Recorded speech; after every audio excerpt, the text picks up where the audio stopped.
My wife cheated, got pregnant, and didn't know I knew about the affair. Now she wants open marriage. I stumbled onto the patio armed with a club. Those pesky dogs were rummaging through my trash again, knocking over the dumpster and waking me up. It was the third time this week, and I'd had enough. Why couldn't people keep their dogs at home? Though I knew they were just hungry, my annoyance lingered. Quietly unlatching the back gate, I approached the trash bins to confront them. Two figures stood beside the toppled container. As I swung the gate open, they spotted me, pleading for mercy, explaining they were just hungry kids. Surprised, I brought them into the backyard under the security lights. They were ragged and dirty, dressed in oversized clothes and baseball caps, shivering in the chilly air. Demanding if they had tipped over my trash, one confessed, promising they wouldn't do it again. Not satisfied, I led them inside, directing them to the bathroom and instructing them not to come out until I said so. Gathering some clean clothes and towels, I returned to find them attempting to escape through the window. Surprised to realize they were girls, I urged them into the shower, providing soap and shampoo.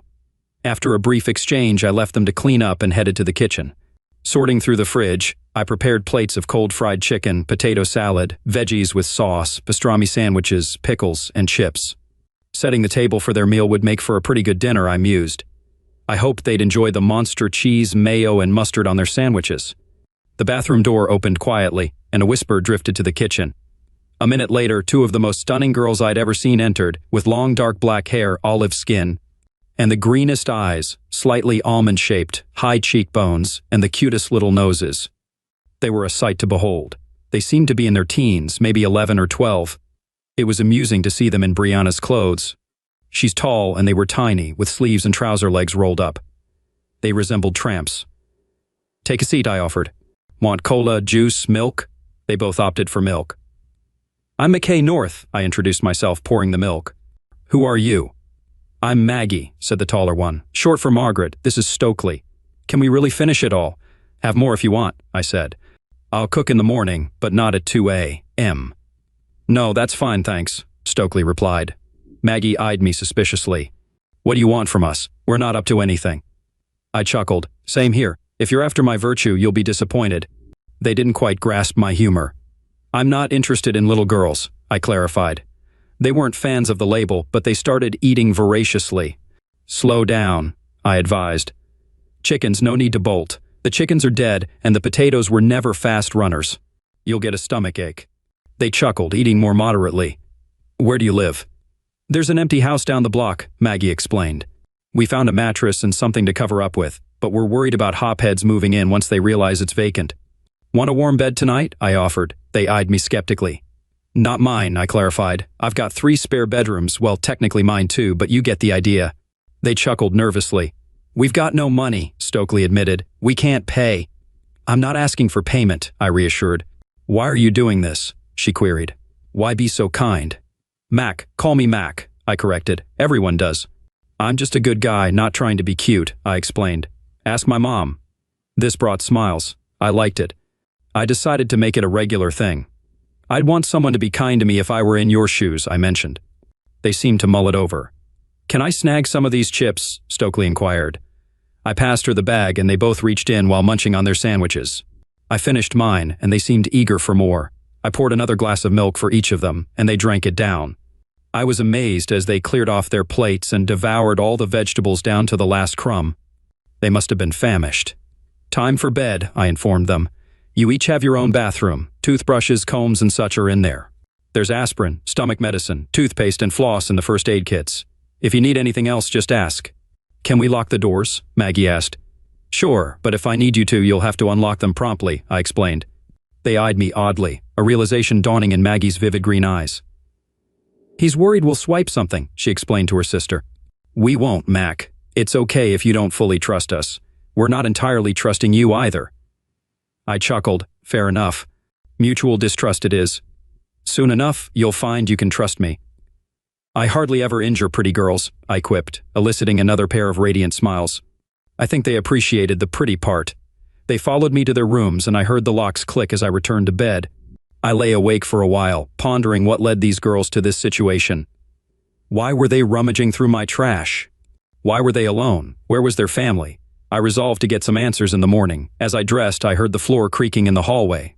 Opening the door a crack, I spotted them creeping into the living room. Thinking they might be planning to leave, I opened the door wider. "Girls, ready for breakfast?" I asked. They exchanged glances. "Maybe we should just go," Maggie suggested. "You're not going to lock us up or anything, are you?" "You mean make you stay?" I clarified. They glanced at each other again, then back at me, nodding. "No, I won't force you to do anything," I assured. "It's against my principles to compel anyone, but I'd like you to join me for breakfast." They exchanged another look. "Will you let us leave after?" Stokely asked. "If that's what you want," I replied. "Actually, I was hoping you'd spend the day with me, but if you have somewhere else to be, that's fine." "Yeah, we have to meet our stockbroker," Maggie grinned, her eyes lighting up. "What are you making us?" "Actually, what are you making us?" "Are you an English teacher or something?" Maggie teased. "As a matter of fact, yes," I confirmed. "I teach English Lit at the university." "Cool," Stokely remarked. "We don't go to school, too busy." "But you're having breakfast now, aren't you?" I pointed out. "I was thinking waffles with bacon. Do you like that?" They did, so we headed in, and they fetched the waffle iron while I prepared the batter. They made the waffles while I fried up 2 lbs of bacon. I'm a bit of a syrup snob. "And I'm a coffee snob," Maggie added. I had Maggie take charge of the bacon while I ground the coffee beans and fired up the coffee maker. It all came together quite nicely, and we enjoyed real maple syrup with our waffles. They irked me by asking for coffee creamer. "I'm saving some for the barbarians and Brianna, who loved the vanilla cake," I quipped. We devoured all the bacon, and they each polished off 3 waffles. "Stick with me, girls, and in a week, you'll be as plump as toads," I joked. They both chuckled, and it was the most delightful sound. Then they guzzled down their milk like hungry calves. My pantry definitely needed restocking. "So, tell me about Maggie and Stokely," I prompted. "What's your story? Why resort to digging through trash for food?" We took our coffee into the living room, and they shared a heartbreaking tale. Their father, once a car mechanic, sank into hard drinks and misused post-unemployment, leaving their lives when they were young. Their mother divorced him, and they lost contact. In a battered Detroit economy, job prospects were slim. Their mother drove a cab, but tragedy struck when she picked up a passenger who fatally stabbed her for her meager earnings. Left to die, they ended up in foster care, enduring molestation from the homeowner before fleeing to live on the streets for 3 months. With the surname Steele, they feared the elements, violence, and hunger, struggling to survive day by day. As they recounted their ordeal, I sat in silence, heart heavy with empathy. How many others faced similar fates? It dawned on me that this was a more prevalent struggle than I'd realized. Could I help them? The idea seemed daunting, as a single man taking in 2 young girls might raise eyebrows and bureaucratic hurdles. They interrupted my thoughts. "Mac, are you married?" Stokely inquired. "I was," I admitted. My ex thought I lacked ambition. She's a high-flying lawyer, worldly and all. Marriage didn't fit into her picture. "What an idiot." Maggie chimed in. I chuckled. "She's actually a good person, no cheating or anything. We're still close friends." We both realized we were too young and naive. "How old are you?" Stokely asked. "I'm 28, I replied. "And you?" "I'm 11 and she's 13, Stokely responded. "What's on the agenda today?" "Well, we're going to chat," I started, "and I'll introduce you to someone." Opening the garage door, a furry blur dashed in. Spotting our guests, he bounded over, leaping onto the sofa and nuzzling into their laps, his big pink tongue lavishing affection. "Meet Granville," I introduced. I affectionately call him Grandma. They erupted into fits of giggles as he showered them with licks. Weighing in at about 130 lbs, he was immovable. I'm certain he outweighed them both. "Lie down, Grandma," I commanded, and he reluctantly obeyed, sprawling across their laps. "He's massive." Stokely chuckled, running her hand over his head. "What kind of dog is he? He looks like a striped tiger." "He's a bull mastiff," I explained. "The pattern is called brindle, which gives him that color." "He looks like he could snap our faces off," Maggie observed. "Yeah, he could, but he won't. He's friendly with my pals. He sees you chilling in our house, being friendly, and that's why he adores you. If you were hostile towards me, he'd be on high alert and very defensive. Now that he knows you, he won't tolerate anyone being hostile towards you. If I raise my voice at you, he won't like it.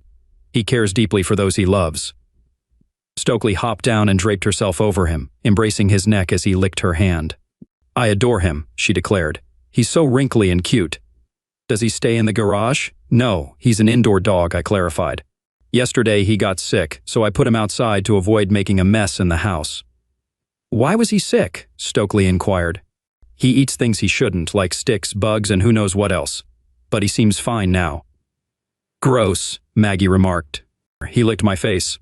Yeah, he's adorable, I admitted. He's my buddy, so I just deal with it. And he'll be your buddy too if you let him. We should take him for a walk, Maggie insisted. I grabbed his leash and Maggie took the lead, but it's more like he leads whoever's holding the leash, so she stayed a few yards ahead of Stokely and me. Getting dragged along. Stokely slipped her little hand into mine. I glanced down at her and she smiled up at me. Man, she was beautiful, I thought. Everything okay? She asked. Absolutely, sweetheart, I assured her. I enjoy holding hands with pretty girls. She blushed faintly but didn't let go. We walked for a couple of miles, and by the time we returned, Grandma was panting and drooling. Despite the cold, he soldiered on. We sipped more coffee and chatted all day. Finally, I broached the subject of helping them. What can you do? Maggie inquired skeptically. Honestly, Maggie, I'm not entirely sure, I admitted. I mentioned I could speak to Brianna. She's a lawyer of a different kind. Maybe she'll have some ideas. Is this the same woman? Maggie asked. Maggie, she's not that, I corrected. Stop calling her that. Do you trust me? They glanced at each other before nodding.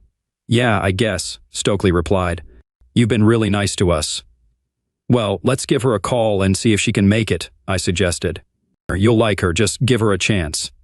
Brianna, busy but agreeable, joined us for dinner. Bree, a tall, stunning redhead, she's gorgeous, but she's never realized it. I described her, and I could see the girls were impressed when she arrived.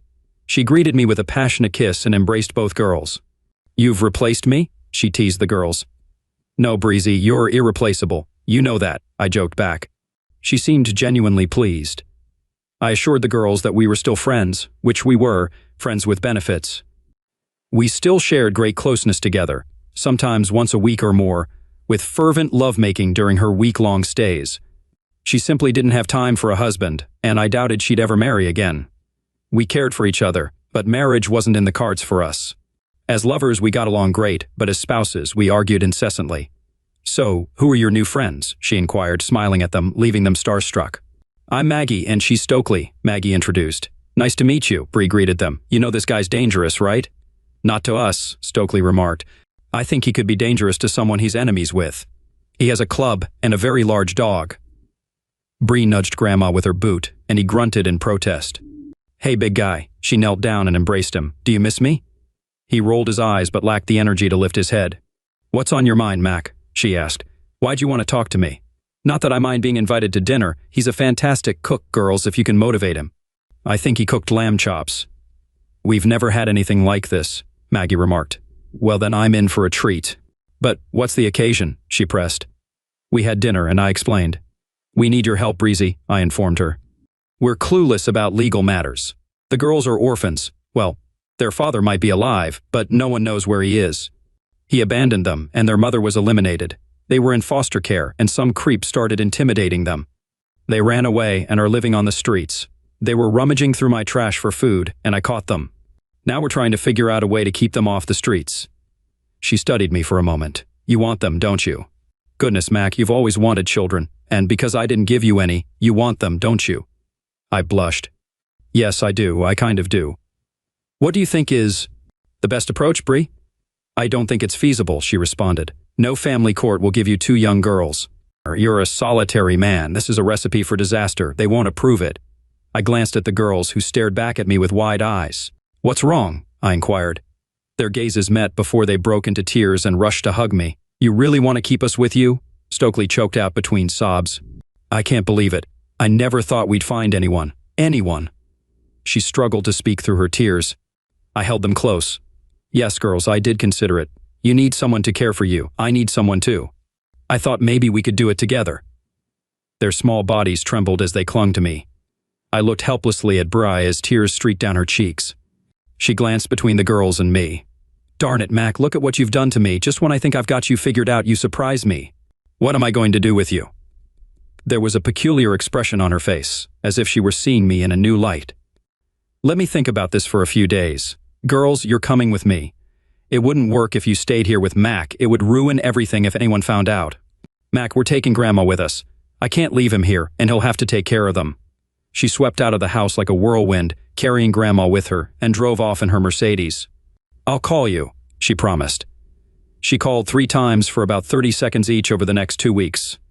I didn't see her or the girls until she phoned me Friday morning, saying she wanted to meet for dinner at Alfonso's, a charming Italian restaurant in Pontiac where we often dined. When I arrived, she was already there, sitting at the bar with men circling around her. As soon as she spotted me, she left them gaping and came over to me. We walked to our booth. She nudged me and sat beside me, which was unusual as she typically sat across from me, indicating something was different. We placed our orders and she remained silent for a while. "You know I love you, right, Mac?" she finally began. "Yes, I love you too," I replied. "I don't mean I love your mom or anything like that. I'm in love with you, Mac. I always have been since that day at Cedar Point. You're the only man I've ever loved or will ever love," she confessed. "I trust you completely. I love everything about you except being married to you. You know me, I like my freedom. No commitments, no baggage, nothing tying me down. I love my job and my life, but I don't love them any more than I love you. And I don't have to choose. You're as faithful as Grandma. We understand each other. I'm not physically engaged with anyone but you. I've never felt this way before. You've always understood me. That's why what I'm about to propose will sound incredibly strange." I chuckled. "Sounds like I'm in for a surprise." She shot me a, "You fool" look. "Yes, you are. Will you marry me, Mac?" Bree asked, her voice soft yet determined. I nearly choked on my wine. Choking on wine isn't ideal.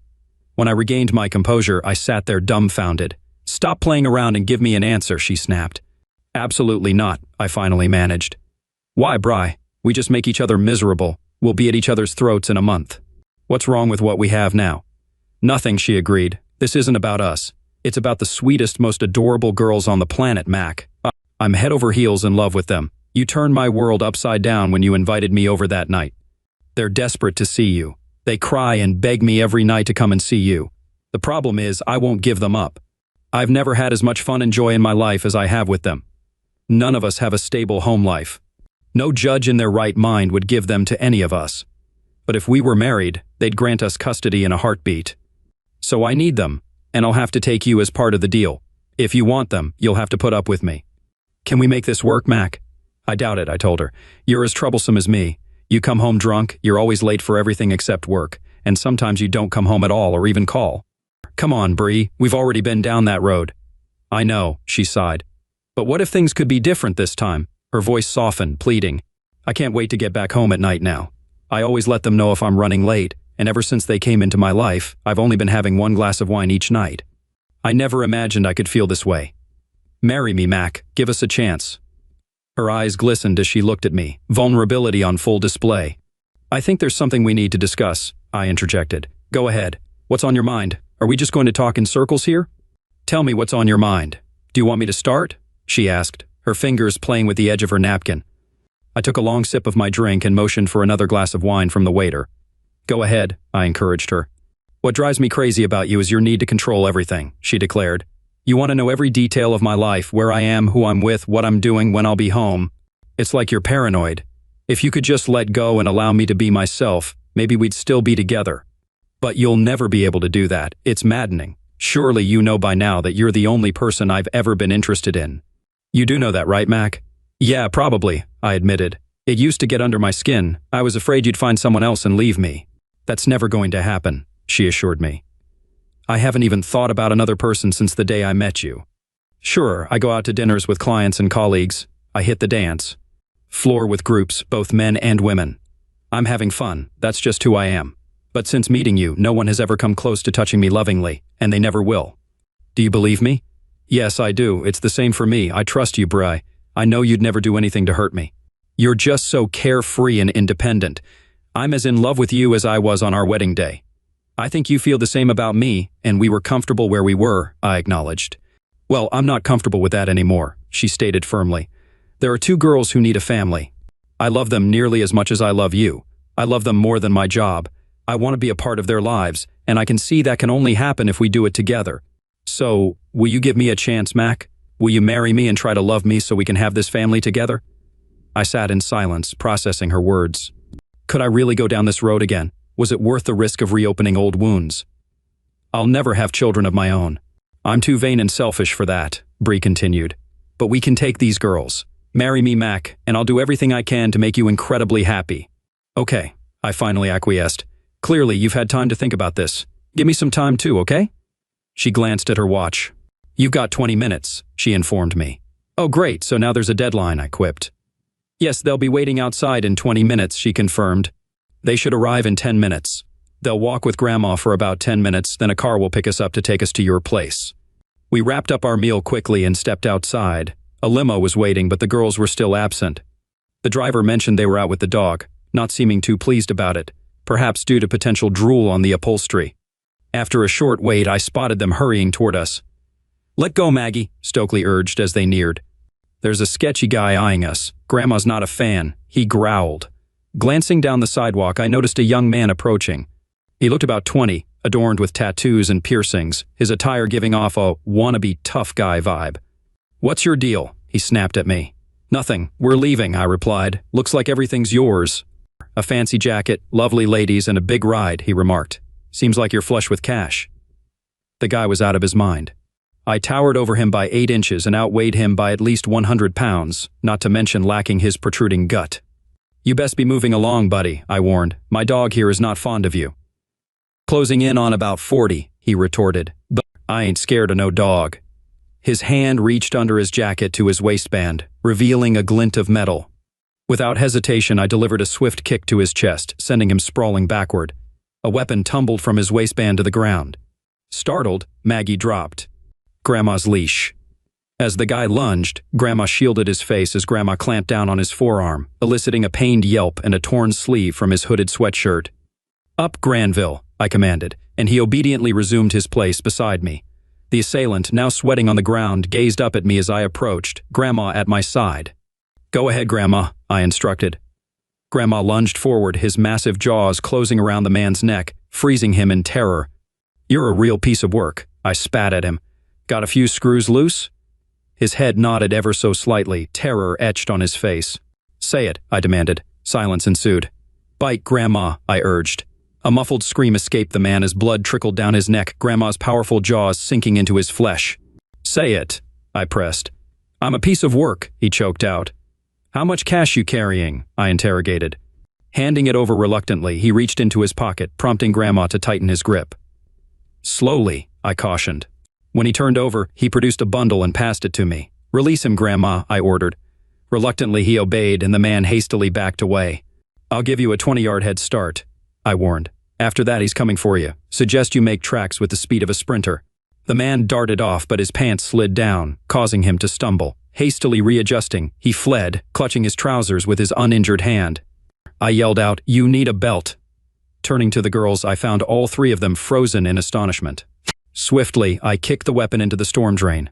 "What's wrong?" I asked. Bree was the first to react. "You're one tough cookie, Mac. Note to self, never get on your bad side." The girls rushed over to me, and I embraced them. "Oh my God," murmured Stokely into my chest. "I was scared of that guy, but you handled it like a boss." "Thank you. You did this for us, didn't you?"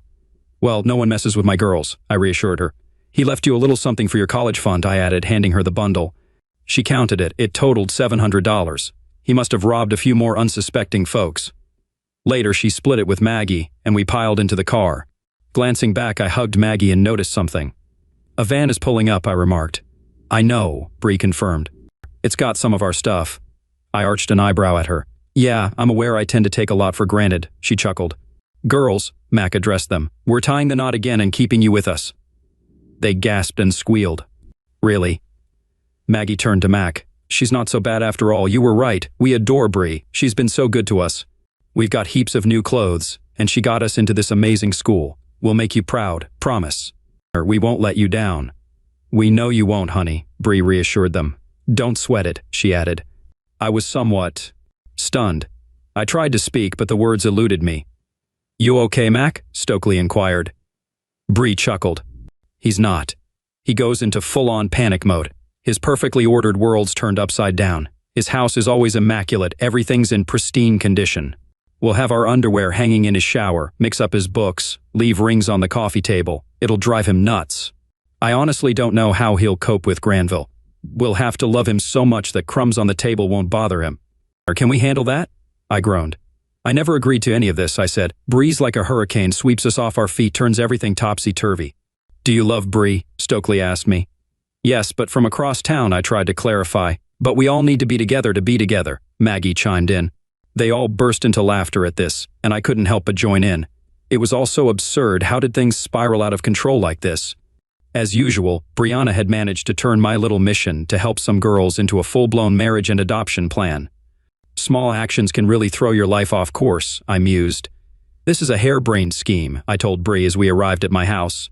There was a flurry of activity as movers carried in heaps of belongings and distributed them to various rooms. To my surprise, stacks of women's clothing kept appearing in Maggie's and Stokely's rooms, one after the other. "Where'd you girls get all this?" I asked Maggie as she hurried past. "Bri took us shopping a few times," she said, vanishing into her room. Bri stuck her head out of my room. "Gosh, Mac, do you ever get rid of anything? You still have stuff from when we got married." "I'm tossing this. I need drawer and closet space." I rushed to rescue my school jacket with letters from the trash heap. "Cut it out, Brianna," I shouted. "These things can't be thrown away. If I didn't want it, I wouldn't have it. This is my home, and I'll boot your skinny rear out if you don't quit." She shot me a fierce look. "Skinny rear, huh?" She snickered, grabbing me by the sleeve of my jacket. She pulled me into the bedroom. It looked like a tornado hit. In one swift move, she locked the door, slipped off her dress, and leaned over, placing her hands on the bed. It took my breath away. She wasn't wearing any underwear. The next morning, we made love and I slept until 10, then stumbled into the shower. By the time I shaved and showered, I started feeling somewhat human. Bri was still asleep, her flame-colored hair spilling over her face as she lay on her stomach. God, her backside was incredible. I headed to the living room, where Grandma was snoring, drooling over a stack of my best shirts. I sighed, grabbing a glass of orange juice and a bun. "Come on, Grandma, let's get out of this mess." He lifted his head, rolled his eyes, and got up with a groan. We went out to the backyard, where he did his business, then came over to lie on my legs, basking in the sun. I felt as lazy as a fat lizard, enjoying the warmth of an unusually warm day for this time of year. The door opened, and Stokely stepped out with a glass of milk and a bun. "Hi, Angel," I waved. "Hey, Mac." She closed the door, standing for a moment before making her way to the glider where I was sitting. "Is there enough space for me?" she asked. I shifted over, and she settled onto my lap, resting her feet in the space I made. Curling up with a sigh, she took a bite of the bun, her big green eyes locking onto mine. "Mac," she began, crumbs scattering across our laps. I interrupted. "Eat first, then talk." She giggled but stayed silent until her mouth was empty. "Mac," she resumed, "if you adopt us, will you be our dad and Bri our mom?" "Would you want that?" I asked. "Oh yes," she said. "Bri would be the coolest mom ever. You might not be cool, but you're dependable. I love you, and I think you'd make the best dad." I was nearly speechless. "Well," I mumbled, "being dependable is good, even if it's not cool." She chuckled. "I didn't mean it like that. I mean, she's like a whirlwind, and you're like a mountain, you know? She really, really loves you. She talks about you all the time. She's told us everything about you and her. Do you love her?" "Yes, dear, but as you said, she's a whirlwind. It's like trying to love a thunderstorm or a forest fire." "Mountains don't mind thunderstorms or forest fires," she said, looking at me. "Maggie kind of resembles her. I'm more like you." She nestled against my chest. "I think if we wanted to, we could just let them whirl around us, and we'd be the calm in the center of their storm," she said, looking at me again. "I want you to be our dad, Mac. I never thought we'd find someone like you and Bri, too." She shed a few tears. "We were so scared and so alone. Mac, is there space in your life for girls like us?" I pulled her closer to me. "In my heart, Stokely, there's always been a place for someone like you and Maggie. To love me for years, I never thought I'd have something like this." Bri had never shown any interest in having kids. "I think you girls changed her life as much as you changed mine. I've seen the way she looks at you. It's like she woke up one day and realized she loves being a mom. I've never seen anything affect her the way you do." "You were right about her," she admitted. "She's amazing. Sometimes it's just incredible. She decides to do something, and you're along for the ride." I chuckled. "I know, right? She's always been like that." The first time we met, a group of U.S. college students went to an amusement park. She decided I'd be her ride partner. I actually came because I was interested in someone else. She whisked me away, and we never saw the others in our group again. We were 20, and I fell for her that day. She's like a force of nature that just sweeps in and takes over your life. We had our first fight a month after we got married. "What was it about?" she asked, curious. "You'll find this funny. It was about shoes. She kept moving mine and putting hers in their place. I had to rummage through her stuff to find mine. She says I'm obsessed. Maybe she's right, but is it too much to ask her to keep her shoes on her side of the closet? She just exploded. Then I drove her nuts, and she drove me nuts. I've got a plan for what I'm doing tomorrow, and she's totally spontaneous. It's part of who she is, and I love it, but it drives me nuts. She loves how organized I am, but it drives her nuts. These things clash, and we just get on each other's nerves. Stokely giggled. Maggie and I argue about things like this, too. She spends half her life searching for what she's lost. She'll get up and decide on a whim what we're doing. I think we need to adapt a bit, Mac, Stokely added thoughtfully. We need to go with the flow more. They need to understand that we like things in their place. Can we work this out? I don't know, I replied. We never really had a reason to try. Bree and I have a strange relationship. I love her more than ever now, and I think she feels the same, but she's not one to talk about it, she just does. We're closer now than when we were married, and I have affection for her. During our marriage, I didn't do much. I loved her, but we were constantly upset with each other. We sort of just got married without really feeling the need to change. I think we were too immature and selfish, but it somehow worked for us. Perhaps we needed someone like you to make us realize what we were missing. The notion of being a family is both thrilling and frightening. What if we mess it up? We're gambling everything on a leap of faith. I detest uncertainty. I understand, Stokely said, but sometimes you just have to take a leap. You can't expect to gain anything good without the risk of it going wrong. I embraced her, and she purred like a kitten. You're the wisest 11-year-old I've ever met, I remarked. I'll be 12 next month, she corrected. She finished her bun and we headed back to the house. The other two hadn't risen yet, so we took Grandma for a walk. By the time we returned, the late risers were finally up. Bree has never been a morning person, and it seems Maggie isn't either. They both resembled beautiful, tousled, sleepy cats, stretching and yawning for a good while. After their showers, they transformed into human dynamos. Bree whisked us away to obtain our marriage license, file for adoption, arrange temporary custody, and then go out for dinner. We had seafood, and the girls were thrilled with how tasty it was. They were particularly impressed with the prices. Wow, Mac, you must be raking in the dough, Maggie exclaimed. I chuckled. I'm comfortable, I assured her. I don't mind sharing that I earn around $90,000 a year. I could support all of us if needed. Bree makes 10 times more than me, I added. They stared at her, stunned for a moment. She laughed. It's just money, she said. The point is, we can afford to treat you girls to dinner whenever you want. Mac can cook most things better than restaurants if we can convince him to. You cook? Maggie inquired. Yes, but mostly simple dishes, she replied. Anyone can follow a recipe, but he's a culinary genius. She's really quite skilled, I affirmed. I told them if she could just overcome her habit of being easily distracted, she'd be fantastic. She playfully hit me. Make one mistake and he'll never let you live it down, she teased. During our first year of marriage, we didn't have a dog that would eat burnt food. If you throw it in the trash, the whole house stinks. She used to take it out to the backyard and leave it at the base of a tree. It was as if we were making a burnt offering to the tree. Goodness, they laughed heartily. Bree was in a particularly good mood and nestled up to me. I hugged her tightly, and the girls giggled. We've never dined at a place like this, Maggie remarked. Maggie, Bree addressed her with a serious tone. That's not going to happen if you keep talking like that. You'll kick Mac out of the house within a week. I know you can do better. Try again. Maggie pondered for a moment. We've never dined at a place like this, she stated with a triumphant smile as I nodded in agreement. We know how to speak, Bree interjected. I mean truly speak, she clarified. We just fell into the habit of talking like everyone else on the street.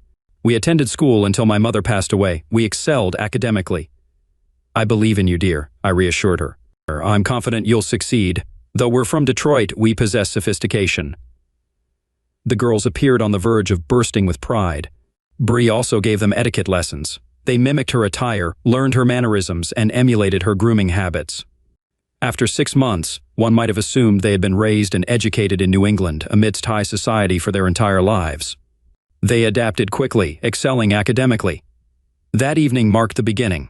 Bree was exhilarated upon our return home. She instructed the girls to turn on the TV and leave it on all night. They looked at her with curiosity. Your father and I need some time alone, she winked at them. They erupted into hysterical giggles, blushing beet red. Bree pulled me into the bedroom. We're celebrating, she informed me. What's the occasion? I inquired. It's the beginning of something amazing, she declared. I love you, Mac. Never doubt it. We'll do this every night. I'll remind you of my love, then show you how. We've always been explosive in bed. Tonight, I want to take it to a whole new level, and then we'll maintain this level for the rest of our lives. Do you understand? Show me, I challenged. She unpinned her hair, letting it cascade down, rarely worn loose. It reached the top of her backside, thick and wavy, twirling like a dancer's ribbon as she approached me. Turning her back, she whispered, "Unleash the lightning." I unzipped her blue dress, my knuckles trailing down her spine. She winced, stepping aside and releasing her locks into the air. Dropping her shoulders, the dress fell, briefly grazing her chest and thighs before pooling at her feet. Exiting gracefully, her heels accentuated her calves. She was magnificent. Men orbited around her like moths to a flame, but her smoldering intensity focused solely on me, making me feel special. Her hand slipped behind her back, and her bra fell away, revealing her impressive bosom against her creamy white skin. "I think someone's overdressed," she teased. "What shall we do about it?" I inquired. Pushing me onto the bed, she straddled me, her scent masking the Chanel she wore, subtle and seductive. Undoing my shirt buttons, she freed me from my trousers, leaving my hands restrained. Pushing me back, she undid my belt and pants, sliding them off along with my boots and socks. It was a new level of sensuality. She exuded heat, a creature of allure and mystery. In that moment, I realized how deeply I loved her, willing to sacrifice anything for her without hesitation. Our lovemaking became intense and wild, unlike anything before. Locking eyes with me, she raised her head. "Mac, I love you," she confessed. "I've always known it. I'm selfish, I admit it. I've never truly given myself to anyone until now. Do you want me, Mac? For the first time in my life, I'm ready to be your partner, your lover, your wife, the mother of our girls. Will you guide me, love me, and be patient with me? I swear you'll never regret it. I'm ready, Mac, if you'll have me.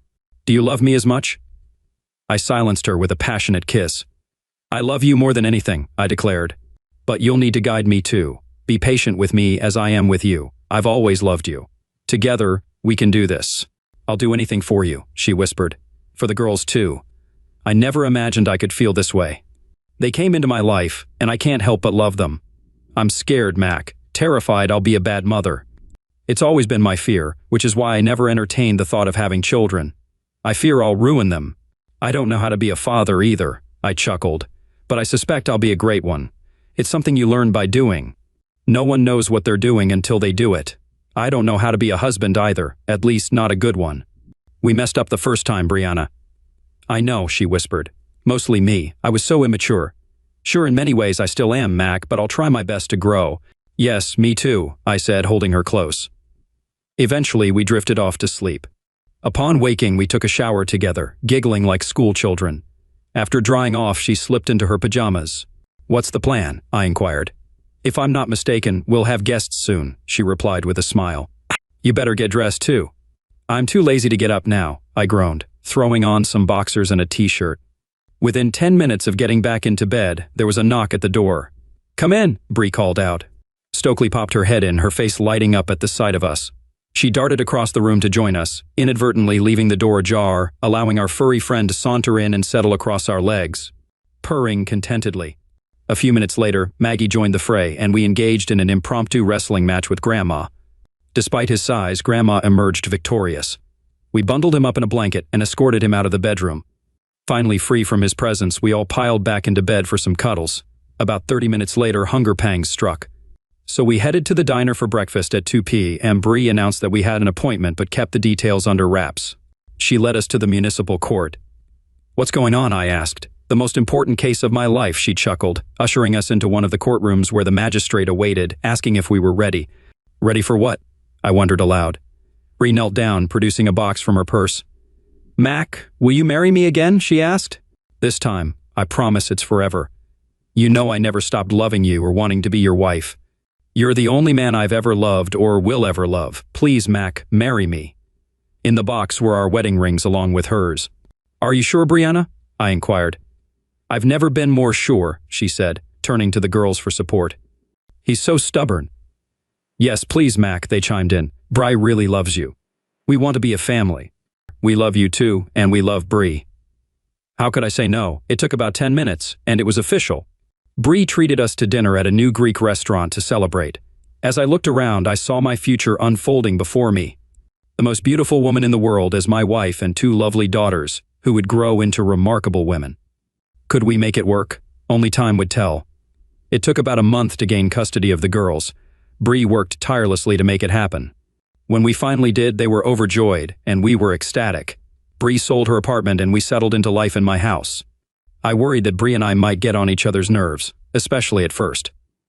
About 3 weeks after remarrying, we had a minor spat when Bree went to dinner with a client and forgot to call us. When she got back home, she was met with 6 accusing eyes. "What?" she asked. Stokely picked up the phone and Bree's eyes filled with understanding.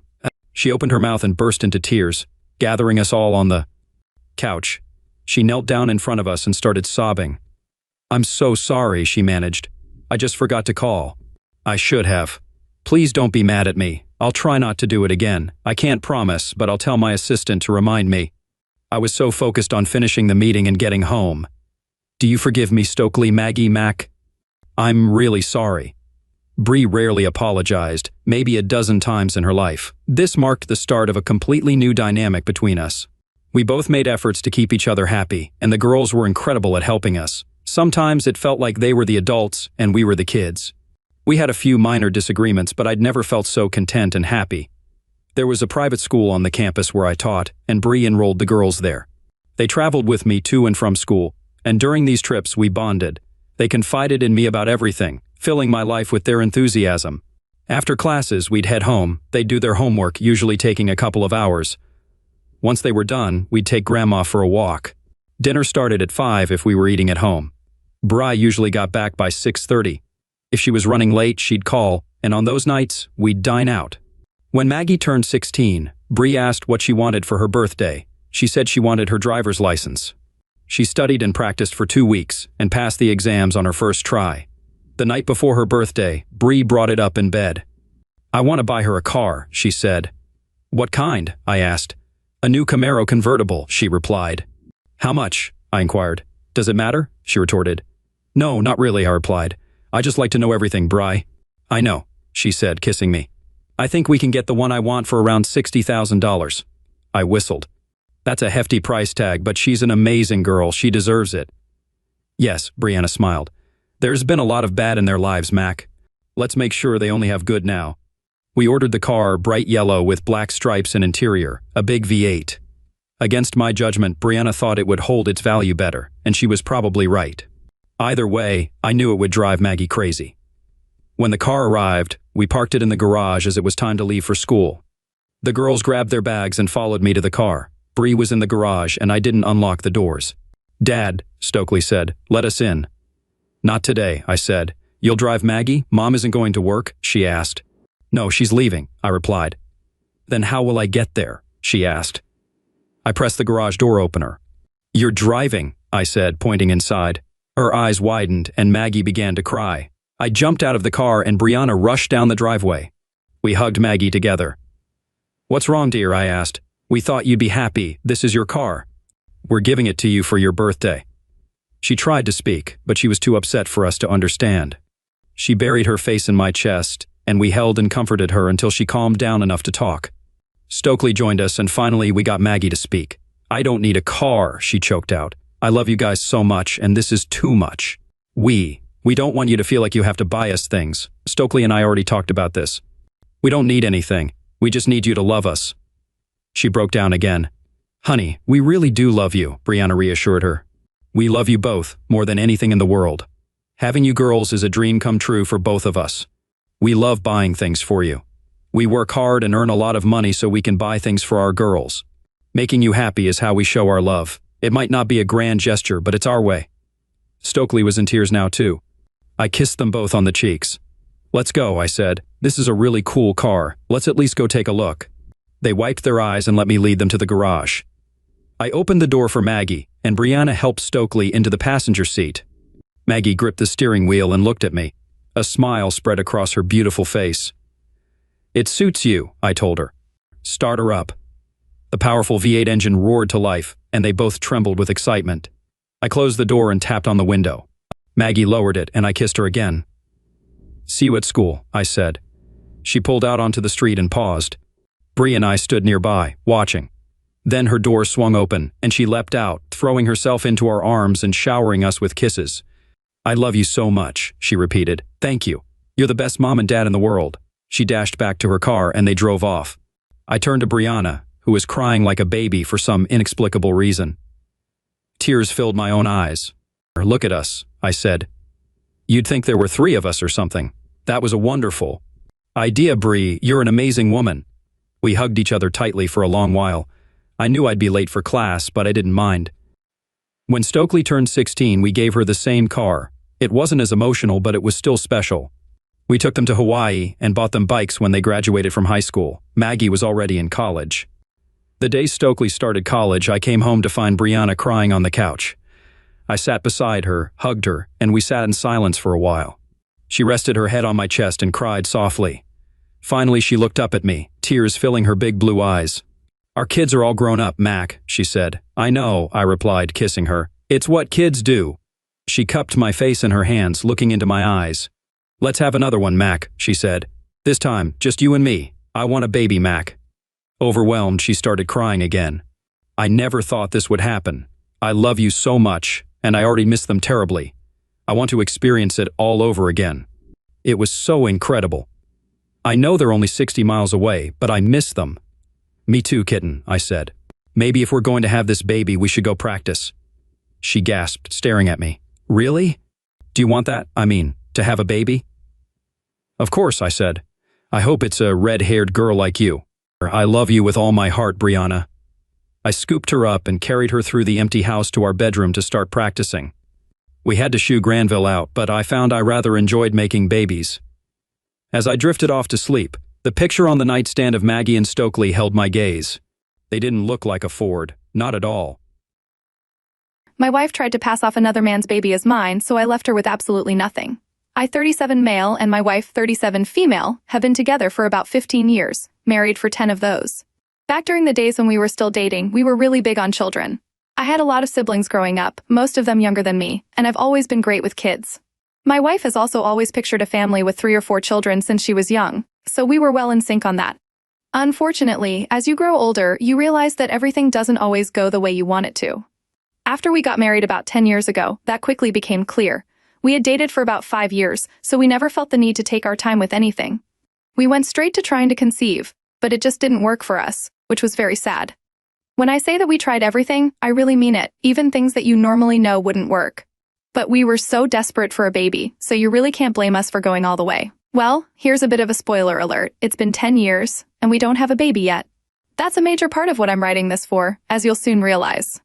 As all couples looking to conceive have experienced, there have been times when it looked like things had finally happened, only for that time of the month to show up some days late.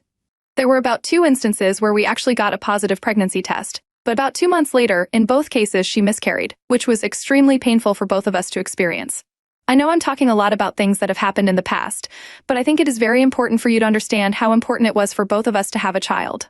And before you ask, we've been to several doctors. I've had my man juice tested more times than I'd like to admit, and yes, my little swimmers passed with flying colors. My wife has also had so many different medical tests done for her as well, and for the most part, the experts weren't able to determine why we might be unable to conceive. We've tried IVF as well, but that failed. We've considered adoption and surrogacy, but we might be a bit too old-fashioned for that, and those options likely won't expire for us, at least not anytime soon. So there really isn't a rush until we figure out that we truly can't have a child on our own.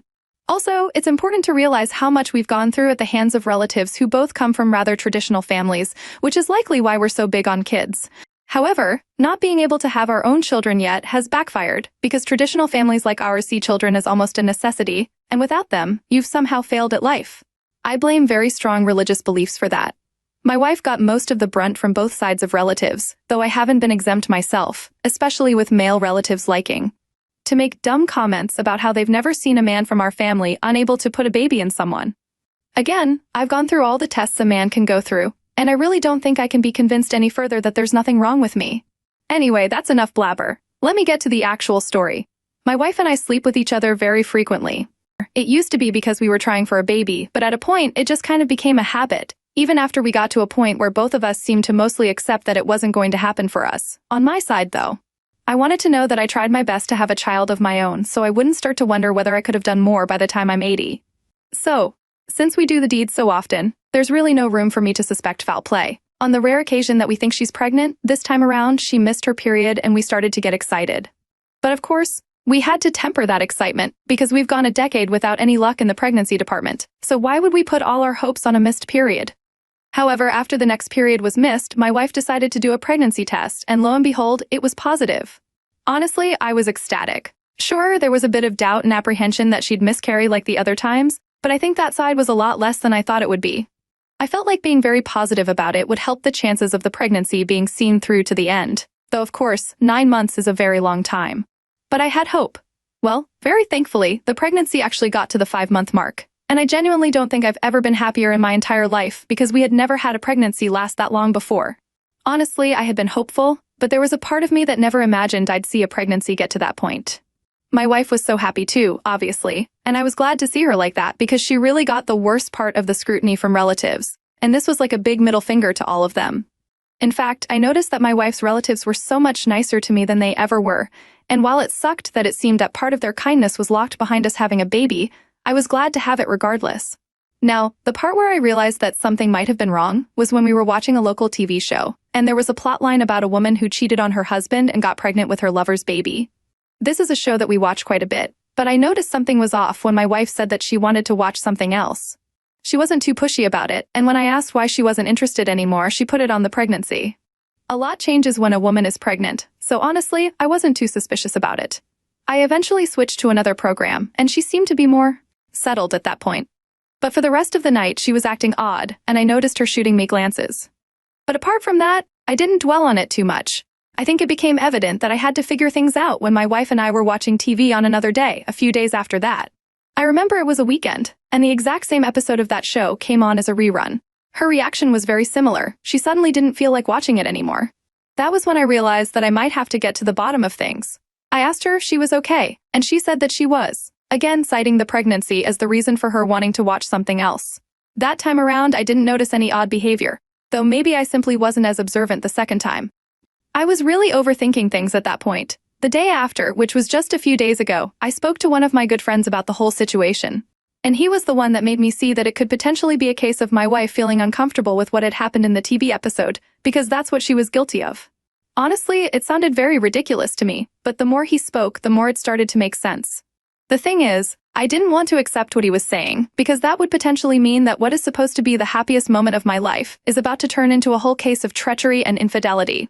And I really don't know if I can deal with that.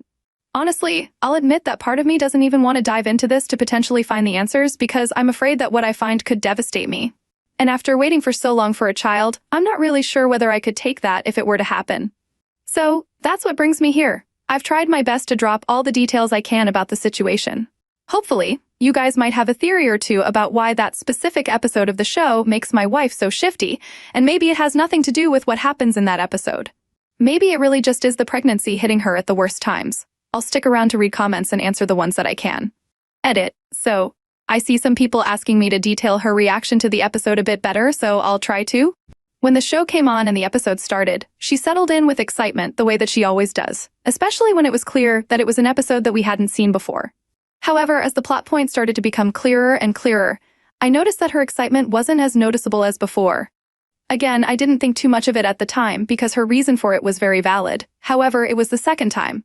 A minute or two into the episode, once it was clear it was a rerun and she realized what episode it was a rerun of, that's when a similar change in her demeanor came up. This time around, we didn't even get to the part where it was clear that it was a story about infidelity. Again, I didn't pay attention this time because I was really wondering what was going on, and I must have sort of zoned out. But I genuinely don't think she acted as weird as the first time, maybe because we didn't actually get to that part of the episode. Edit 2. Someone said I should ask her straight up. The 10 years of marriage are meant to afford honesty. You have much to learn is all I can say. Edit 3. I've gone through like 90% of the comments, but they keep popping up, so I'll have to call it quits at this point. But I've seen a lot of supportive comments and suggestions, so I'll see what my next move could potentially be, and I'll get back to you all. Thanks. Looks like someone's got a secret recipe for drama bubbling on the back burner, OP. It seems your wife's more eager to change the channel than a politician during a tough interview. But hey, who knew a TV show could hold so much power? It's like she's trying to avoid the guilty pleasure of watching her own life unfold on screen. I mean, forget reality TV, your living room is the real hotspot for suspense and plot twists. Maybe she's just trying to keep her latest masterpiece under wraps. Cue the dramatic music because this is shaping up to be one heck of a cliffhanger. Update 2. This isn't the kind of update I was looking to give, but I think it's only right that I let you all know how things went. There's a lot of good advice in the comments of my first post, and I was really ready to sculpt a plan for some of the suggestions that were made. But my emotions ultimately got the better of me, and everything fell apart. Honestly, considering the paternity of a child I've desired for over a decade is on the line. I really don't think you can blame me for that, at least I hope you don't. So, the idea that I was hoping to go for was to find a chance to look through her messages by borrowing her MacBook. I would also be able to look at her social media, and I knew her laptop would be a better bet if I needed time more than her phone. I was trying to figure out how to make an excuse for why I couldn't use my own laptop, but honestly, I didn't get a chance to get that far. My wife and I have usually been truthful to each other, and all the emotional stress I was going through overthinking the situation made me finally ask her straight up. Looking back, I realize how utterly stupid that was, and I keep beating myself up over it. But the way my mind was back then, I just needed to get the weight off and find the truth. So yes, I asked her straight up. I think the way it came out of my mouth was something like, why were things different this time? We didn't do anything different, so why did it work this time? I know the test said there was nothing wrong with me, but I've been overthinking whether the baby is mine. Needless to say, she flipped out. I started trying to calm her down because I was very concerned about her fury not affecting the baby, but obviously, I had just accused her of cheating on me and trying to pass someone else's baby on me, so even I can say it was justified. I feel like complete crap every time I replay how things went. Honestly, it was very unpleasant. Eventually, she calmed down, but she told me that I couldn't stay at home that day. Again, I felt like it was justified, and I think from her reaction and how genuine it seemed to me that I actually messed up. It has to be my baby at this point. I really hope that I'll be able to get her to forgive me. There's only one thing that makes me feel a bit uncertain, though. As I was grabbing a few things that I'd need to spend the night somewhere else, I heard her on the phone talking to someone in hushed tones. The problem is, I don't know who it was, and I couldn't hear a word. I just know there was whispering going on. By the time I went back to the room she was in, she wasn't on the call anymore. That part is making my paranoia kick in, but I saw where that took me the last time. So I'm really trying to wash it out of my head and not think too much of it. Honestly, this happened 2 days ago. This is my second night out of the house, and I decided that I might as well write this all here as a way of letting my emotions escape.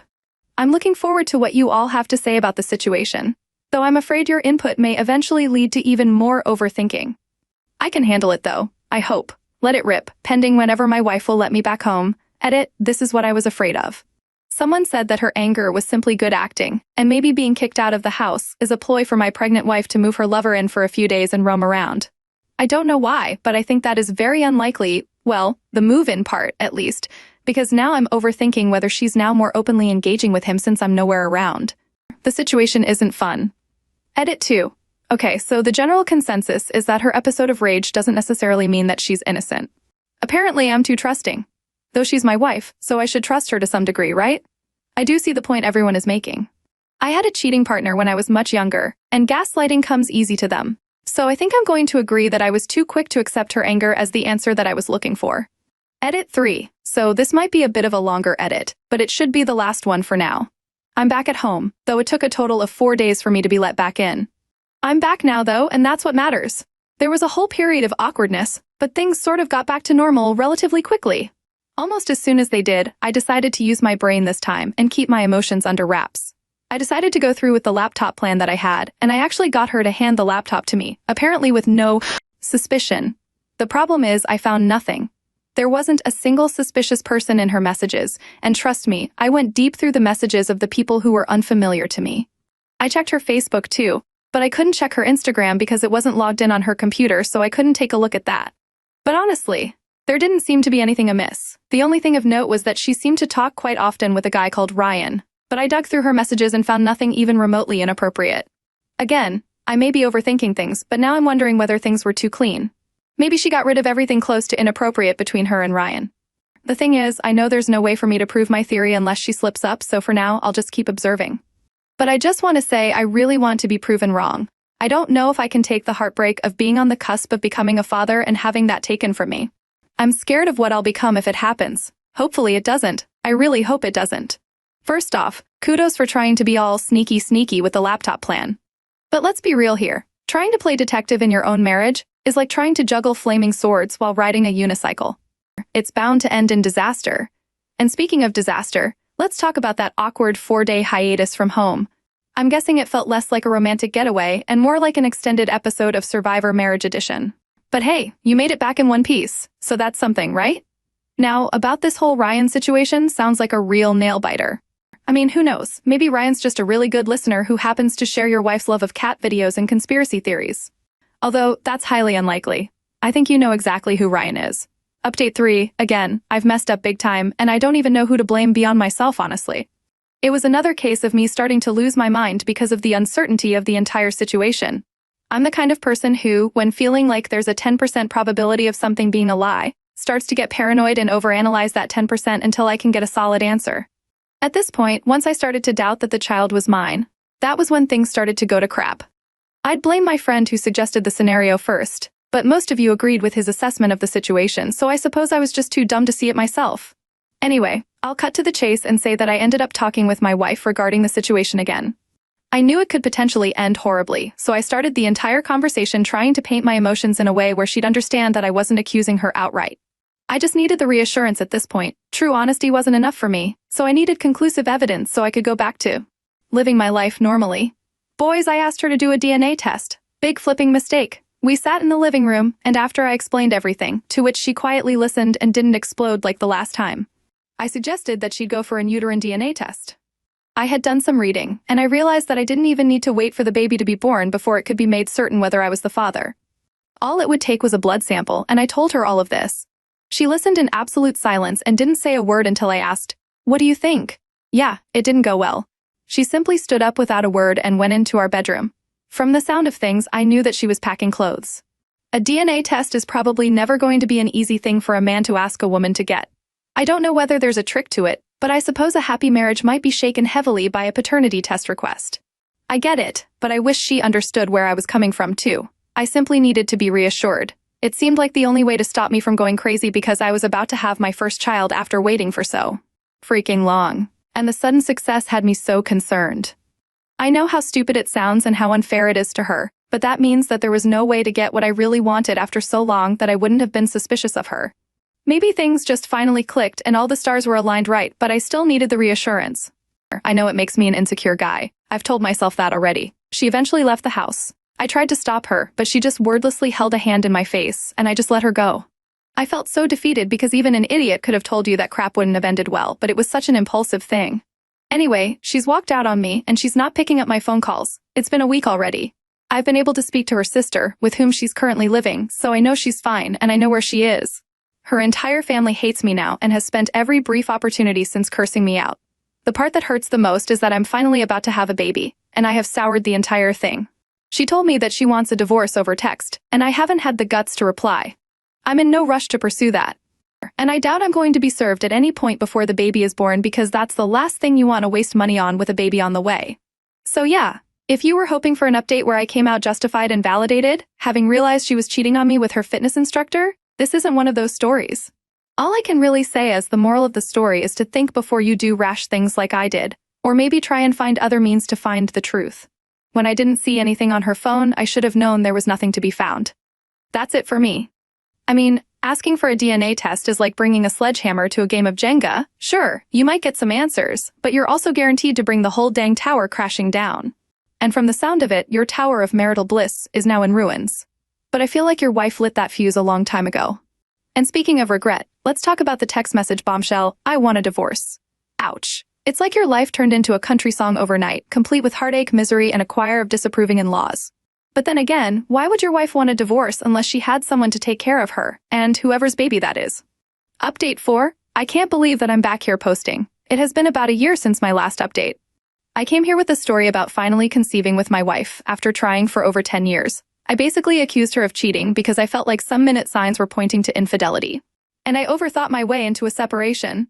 There's a huge update and conclusion to this story, and honestly, I myself cannot believe how much things have been flipped upside down. There's some benefit to overthinking, to be honest, but I can't say I'm entirely happy with how things have turned out. Here it is. My wife and I remained separated until the baby was born.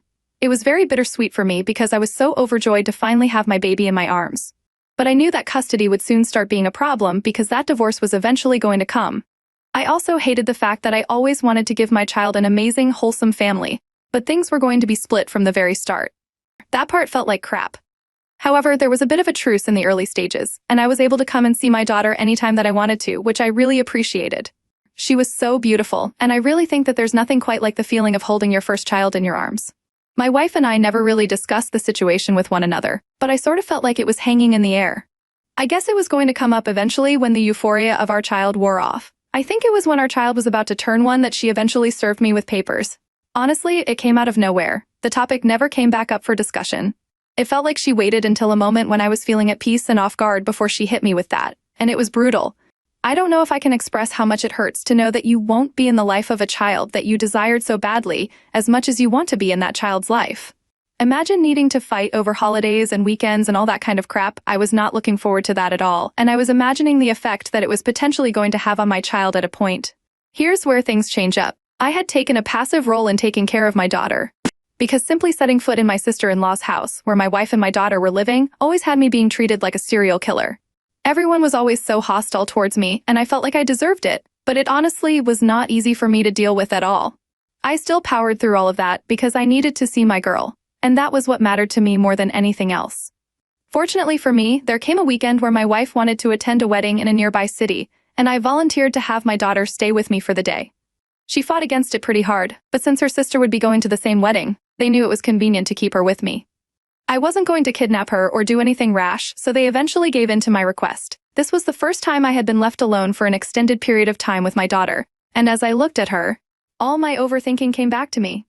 I thought of my stupid paranoia that got me and my daughter in this position in the first place, and it suddenly clicked to me that I could get conclusive proof of whether the girl was my daughter or not. At this point, I fought in my head for about an hour regarding heading to a clinic to get a paternity test done, but I realized in the end that it was the only way to put my worries to rest. I got in the car and headed straight to the clinic. When I got there, they made it clear that the results that I would be getting would be merely informational. It wouldn't be legally admissible, but that was fine by me. I was simply using the results to put my own head to rest. I showed ID, had a cheek swab done, and so did my daughter. When the process was over, I was told it would take about a week for me to get my results. My daughter eventually went back to her mother the next day when she got back from the wedding, but honestly, that 1 week waiting for the results was absolutely brutal for me. I felt like I was going to lose my mind, and I called the clinic on 2 occasions before the week had passed to ask if the results were ready. I knew that this was the one thing that would finally put everything to bed, and if the paternity test was confirmed, I would know that I deserved everything I got for doubting my wife. In fact, I was ready to beg her to take me back. I wouldn't have any pride. Eventually, the results were ready, and I went to pick them up. It was negative. I wasn't the father. It's hard for me to express the way I felt holding that paper in my hands. I was awake, but it was like my body stopped working. I couldn't react in any way. I was processing very complex emotions because think of it like this. I realized that all the victimization that I had gone through was unjust. I was right all along. I had reasons to be suspicious, as weak as it might have been. But did the strength of my suspicion matter when I was right in the end? I had been gaslighted. My in-laws treated me like a villain. I had played a sideline role in my daughter's first year of life. But that's when it hit me. This really wasn't all about my wife and me. The girl that I considered my daughter wasn't mine. I had lost myself in being proven right, that it took a minute or two for the weight of the betrayal to hit me. I didn't have a daughter. The girl wasn't my daughter. I wanted a child incredibly badly, and the child that I was overjoyed to have wasn't mine. Yes, I realized that if my wife was able to get pregnant with another man's baby, I might have been the problem all along. But even if I can't find the happiness I was looking for because of something out of my control, it doesn't mean that I deserve the pain of having the joy of my own child snatched from me. I got home, and I cried my eyes out. I drank to shut out the pain, and I don't think I've ever had as much to drink. It was terrible because I was a shut-in for about a week. Again, I really don't know how to put into words the way I felt at that moment. I kept thinking very dark thoughts about my wife. I wanted all the negative emotions to be taken out on her. I don't think you can blame me after such a revelation. It was a lot. Anyway, let me skip all the woe is me garbage. I contacted a divorce lawyer, which I hadn't done despite being served for quite some time at that point. I was really dragging my feet on signing the papers, and it had almost been a month by then. I decided to get serious, though, because all I could really do was vindicate myself regarding the girl I had thought was my daughter. I really didn't know how to proceed. Should I remain in her life?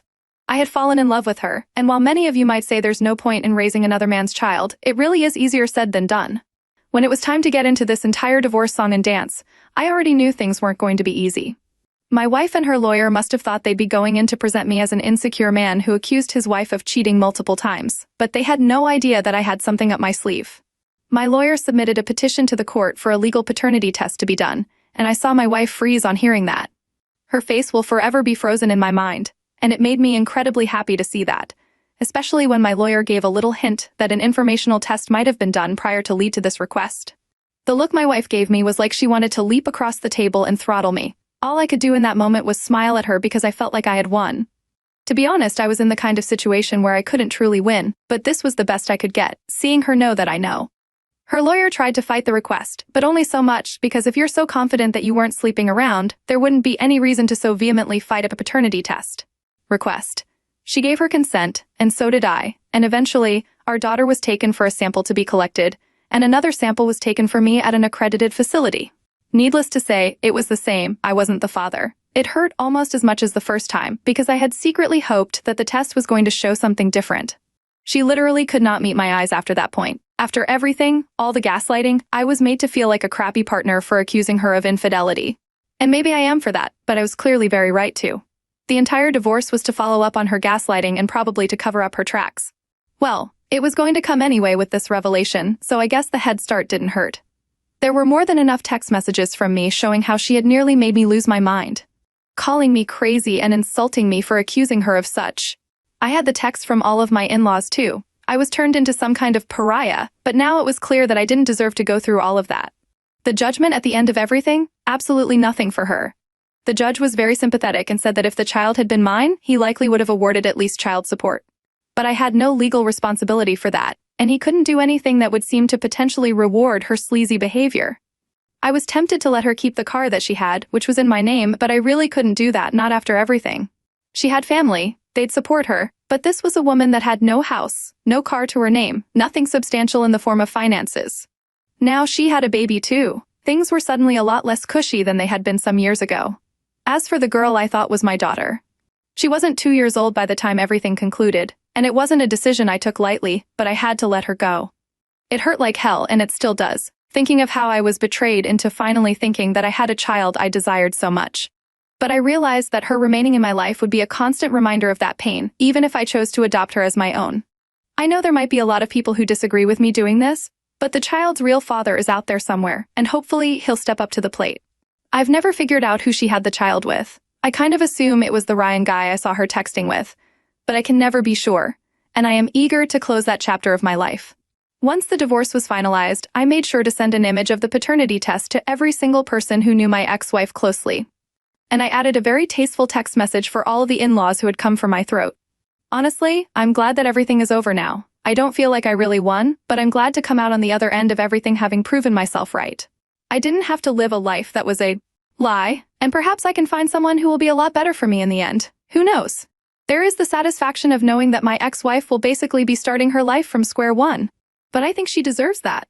In fact, I think she's getting off mildly. I wish there was more pain for her. But there's a kid in the mix now, and as much as I want to detach from her, I don't want her to get caught in the middle of things.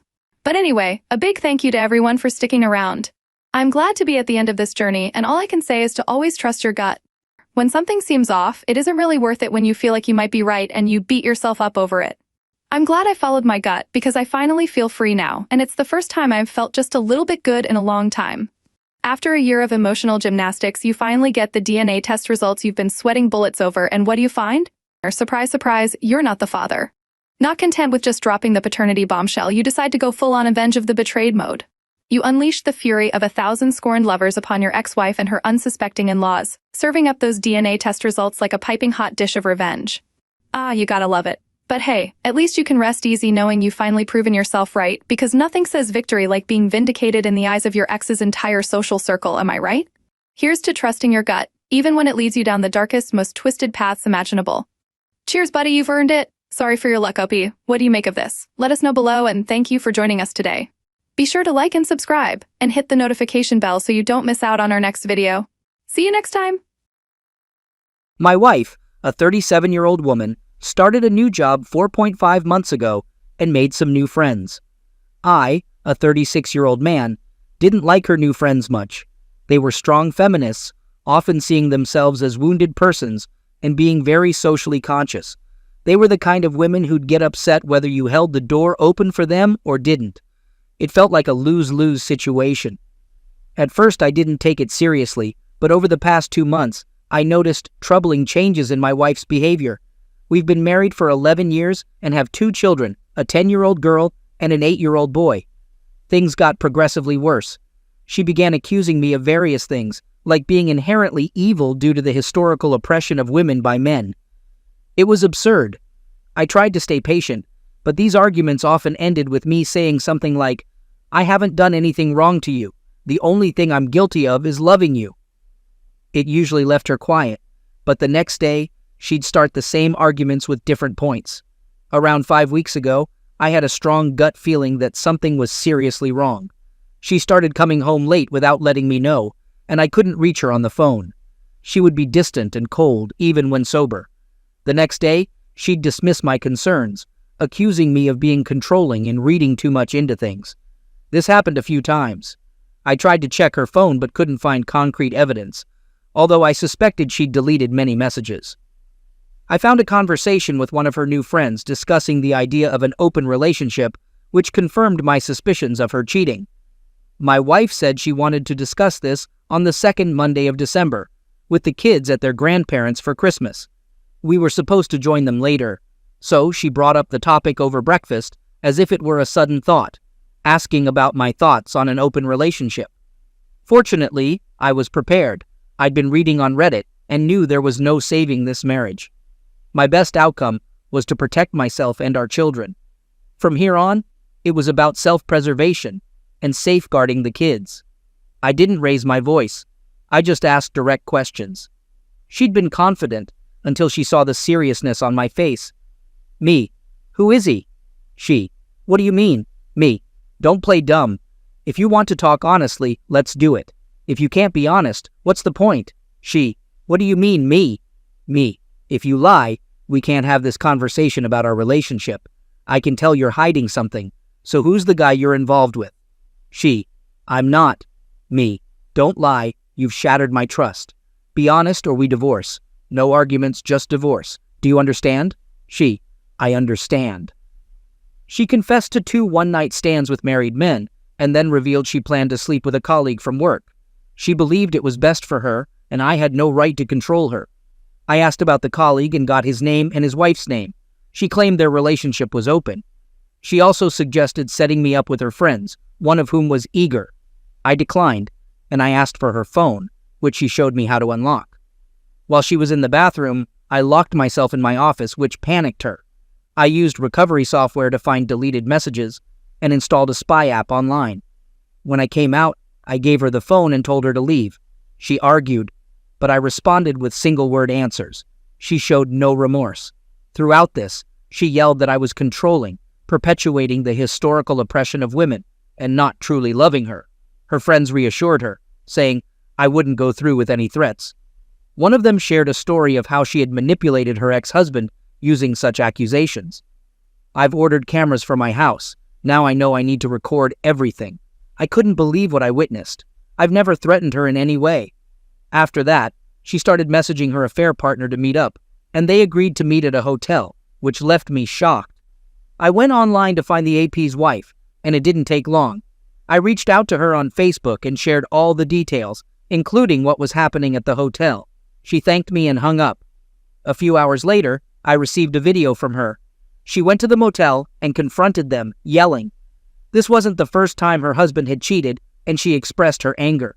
She recorded my wife getting dressed on the bed, which made me feel sick. The AP's wife even slapped and cursed at my wife. I messaged my wife, telling her I had seen the video and never wanted her near me again. It seems she views our situation as some kind of competition where she believes she's winning. It's hard to understand. It's as if she's disconnected from reality and doesn't realize we're getting a divorce. I joined my wife's family WhatsApp group and informed them about our divorce due to her infidelity. I thanked them for welcoming me into the family and then left the group. I've received calls and messages from her, but I haven't read or responded to them. I just don't have the energy for it. I talked to my parents and shared everything with them. My father messaged my wife that she wouldn't be welcome for Christmas. I'm at my parents' place now and have spoken to my boss, who granted me time off until mid-January to sort things out. I've been monitoring my wife's conversations with her new friends, which have become increasingly frantic. I don't think it has fully dawned on her that she's lost her family and her new friends and the AP don't truly care about her. She has sent me numerous messages, and even showed up at my parents' house, demanding to celebrate Christmas with us. My father threatened to call the police if she didn't leave. Now I'm searching for divorce lawyers and shedding tears. The pain hit me hard once I arrived at my parents' house. It's all so confusing. Reading their chats and interacting with her brings me immense pain. I've only responded to her messages twice. Me. It doesn't matter what you say. I don't know who you are. You are not my wife. My wife would never break my heart and soul while smiling. We're getting a divorce, and I don't care about your words or demands. You have no influence or right to ask anything of me. We're done. You, whoever you are, seem proud of what you've done. Her messages stopped after that last one. The pain is sometimes unbearable. I wish this never happened. I wish I could go back to how things were before, but I can't do that to myself. This is the worst Christmas ever. I couldn't help but explain to the kids that Mommy doesn't want to be part of the family anymore, and she wants to be with other men. We're getting a divorce, and they're naturally upset. Thankfully, my mom and dad are here to comfort them while I'm falling apart. I'll try to get back on my feet for the sake of my kids, but I'll never go back to her. I wish I had waited until after Christmas to get them into counseling. I blurted it out when they asked about when their mother would come. I could never forgive myself if I went back to her. The level of disrespect and heartlessness in her behavior is unforgivable. I'm lost and can't understand why she expects anything from me at this point. Is she mentally ill or something? I apologize for the rambling.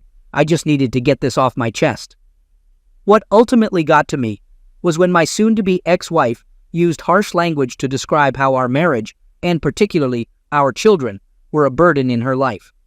She claimed they held her back from being a successful woman who could reach her full potential. She also blamed me, her husband, for oppressing her and preventing her from having a good life. She even said that her family was the reason she didn't have a successful career and had missed out on casual experiences. It was too much for me to handle. For the next roughly 30 hours, I kept reading and rereading all the emails and chats we'd had. Upon reflection, I realized she didn't provide any specific examples of how we were supposedly burdens or oppressors. It was all broad statements without any supporting arguments or instances. In reality, I had never stopped her from pursuing anything.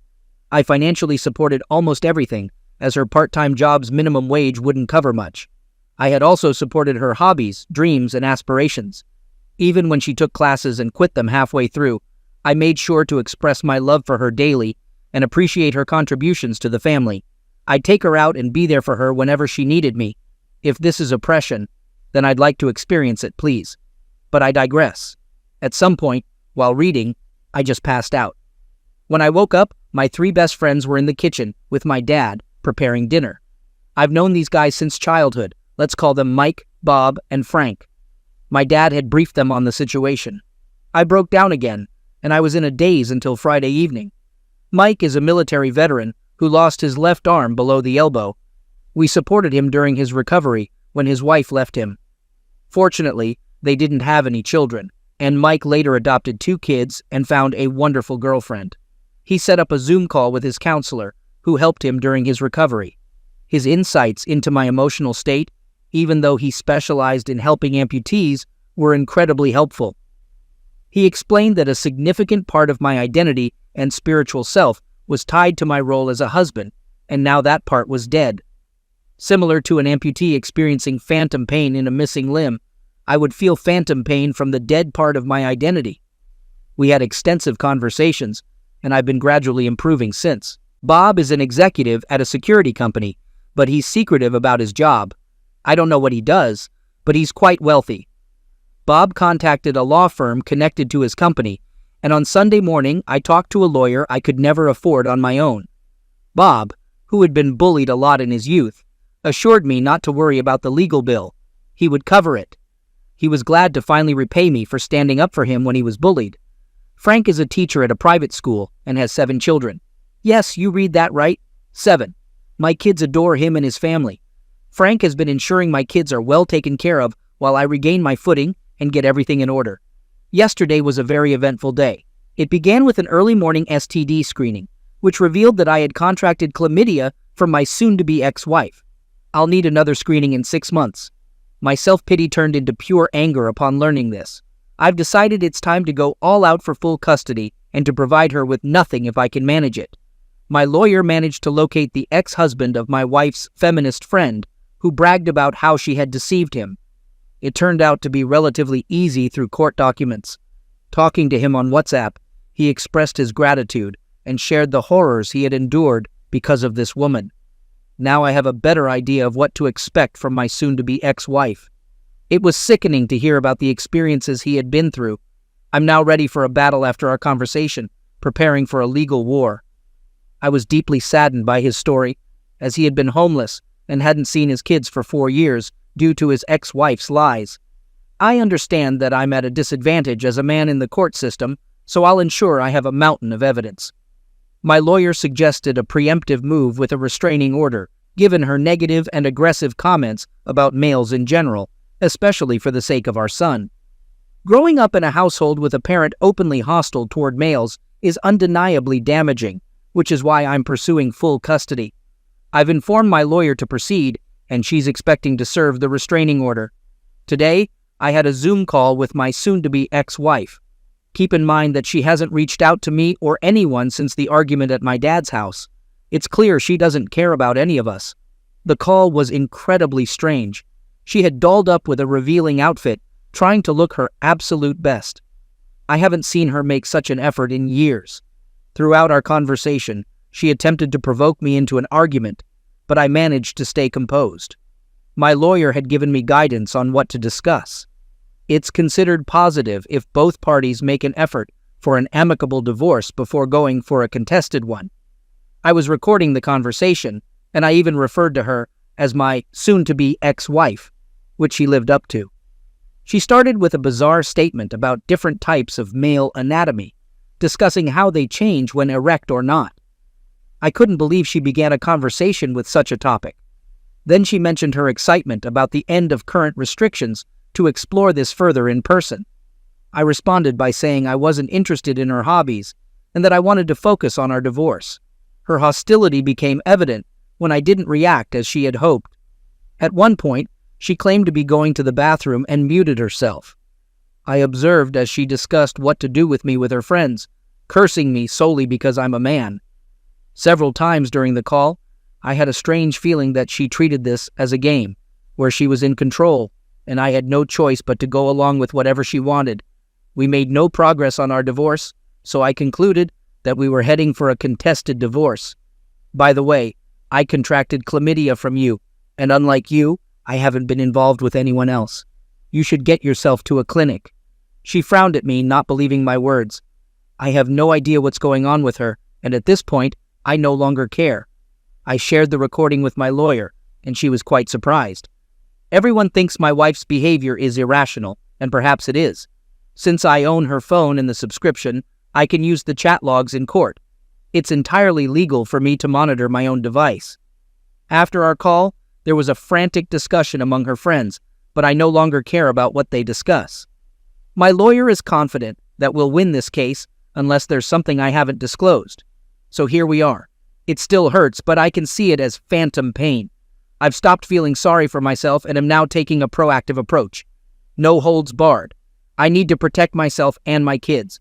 I'm confident that my kids will be fine, and I'll ensure they get therapy as needed. My soon-to-be ex-wife will soon be a distant memory, and I'll start building a new and better life. Today, I found out that she was aware of the chlamydia infection and received treatment, but didn't inform me. It's quite frustrating. First and foremost, I'd like to thank everyone for their feedback.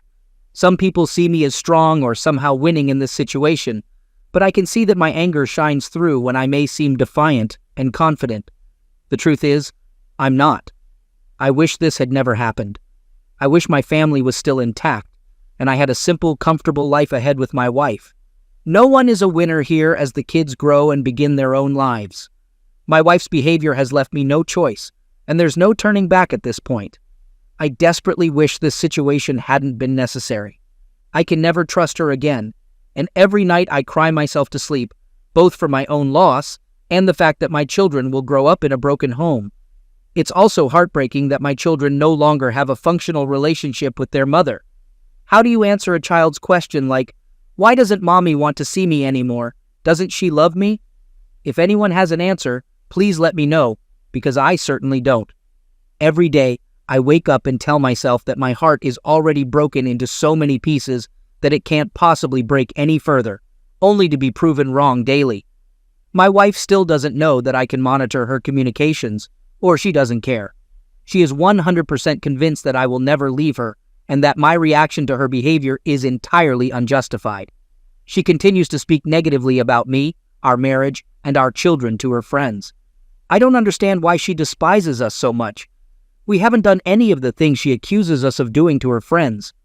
As I mentioned earlier, my lawyer obtained a temporary restraining order against her. There was a hearing yesterday morning, and since there were no new direct threats, it wasn't extended.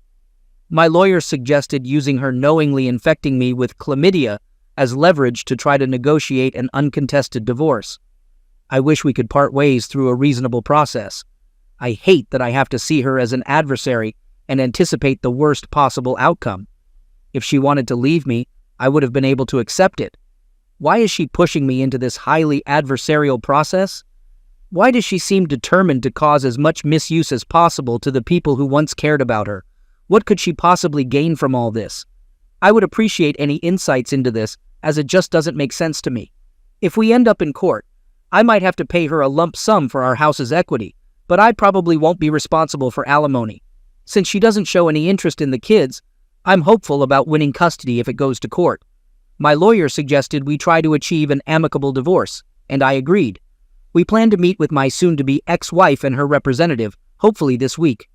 The ex-husband who was deceived by the dishonest person spent New Year's Eve with me and the kids. The injustice within the justice system against fathers is simply unbelievable.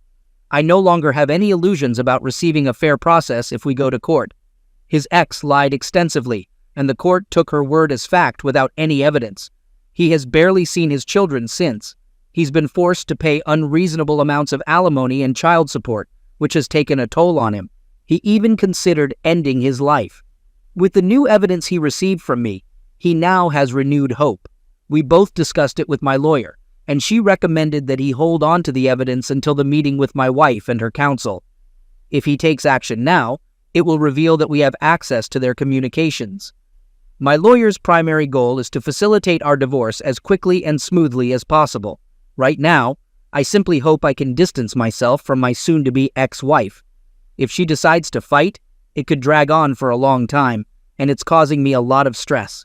I just need to break free. Unfortunately, the bizarre situation continues. The meeting with my lawyer and my soon-to-be ex-wife took place yesterday afternoon, but she arrived 30 minutes late. Surprisingly, she didn't bring a lawyer and insisted she didn't have or need one. Instead, she brought one of her new acquaintances. My lawyer had given me strict instructions on how to conduct myself, emphasizing that I should avoid negative reactions. If they addressed me, I was to respond non-confrontationally or positively, if possible. When my lawyer placed her hands flat on the table, I had to remain silent. However, they arrived late, without wearing masks, and the harpy attempted to insult and provoke me in various ways, followed by my soon-to-be ex-wife joining in. My lawyer tried to steer the conversation towards our divorce, but they continued with their jokes and laughter, often aimed at me. It was cringeworthy to witness. It's clear now that my wife still believes this is all a ploy, thinking there's no way I can divorce her. In her mind, only she can initiate a divorce, and she assumes she'll get everything she wants. I was left wondering what on earth was happening. I refrained from saying anything substantial and only responded a few times with non-committal statements like, "Yes, you're probably right," or "I really don't know." Finally, they seemed to lose their steam. My lawyer presented the proposed settlement for an amicable divorce, mentioning my willingness to be generous for a quick and peaceful resolution, including a substantial lump sum for equity in the house and investments. My soon-to-be ex-wife couldn't contain her excitement, and her harpy friend encouraged her. They were eager to sign immediately.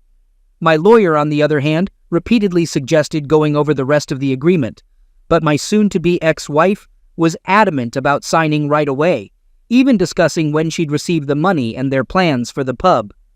My lawyer made a call, and a notary arrived, asking for our identification documents. We signed 2 copies, and the notary stamped them. My lawyer, almost figuratively standing on her head with the excitement, thanked my soon-to-be ex-wife and her friend, and informed them that we were done. They left, and my wife even forgot her copy of the agreement on the table. My lawyer signaled with flat hands not to say anything while they were in the building. Once we saw them leaving the parking lot, my lawyer congratulated me. She went on to describe how this had been the most peculiar session she had ever experienced for a negotiated divorce. She explained that my soon-to-be ex-wife's copy of the agreement would be sent to her after we had a hearing in front of the judge, or if she hired a lawyer who requested it. Until then, it would remain forgotten in my lawyer's drawer. So it seems, on the surface, that my divorce will be less challenging than initially anticipated. However, my soon-to-be ex-wife can still retain legal representation and contest it. My lawyer assured me she would do her best to expedite a hearing with a judge. It would likely be a video call. I also hired a private investigator after receiving advice on Reddit. He provided photos of my wife kissing 2 different men at different bars and going to a hotel with one of them. I have accumulated substantial evidence, and I hope it will suffice if needed. My wife signed to grant me full custody with a one-time payment and no spousal support. I just need to figure out the finances. I have a plan, and Bob offered to fund the entire amount if necessary.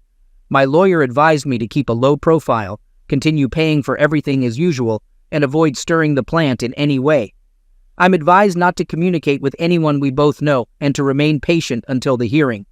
Yesterday was the hearing, and I'm essentially divorced. It will take 4 to 6 months for the paperwork to be officially processed, but the outcome is unlikely to change at this point. The only option for a reversal would be if both my wife and I decided to halt the process. I'm utterly exhausted and haven't slept in days. Please forgive me if I seem a bit scattered. I need to get this off my chest. Maybe I can finally get some sleep after sharing it. My exceptional lawyer secured an early hearing just 12 days after we filed the paperwork, probably by pulling some strings. But let me stay focused on the recent events. From the weekend up until today, it's been chaos. On Friday morning, a group of police officers arrived at my doorstep with a search warrant for my house. I was bewildered and concerned for the kids, so I asked if I could take them outside while they conducted their search, which they agreed to. They didn't provide many details, but I managed to obtain a copy of the warrant. I was quite shaken and couldn't make much sense of it. It appears that the suspicions about my ex-wife's behavior being medication-related are partially correct. The police officers ended up ransacking my house. I contacted my lawyer and she spoke to them, but since the warrant was valid, there was little we could do. It didn't occur to me then, but now I have surveillance cameras installed everywhere to protect against potential false accusations. I have video and audio recordings of everything. If I choose to, I might be able to file a claim later. However, I'm not sure if I have the energy or willingness to do so. Perhaps I'll put it behind me and move on. I didn't know at the time, but my ex and her 3 friends drove my car while intoxicated and crashed into a house at high speed. They were all arrested, all found to be intoxicated, and they had various medications in and on their bodies. They suffered injuries in the crash, with the passenger in critical condition, and there are doubts about her survival. The lead friend, whom I'll call Henrietta, is the one who bragged about deceiving her ex-husband, Jack.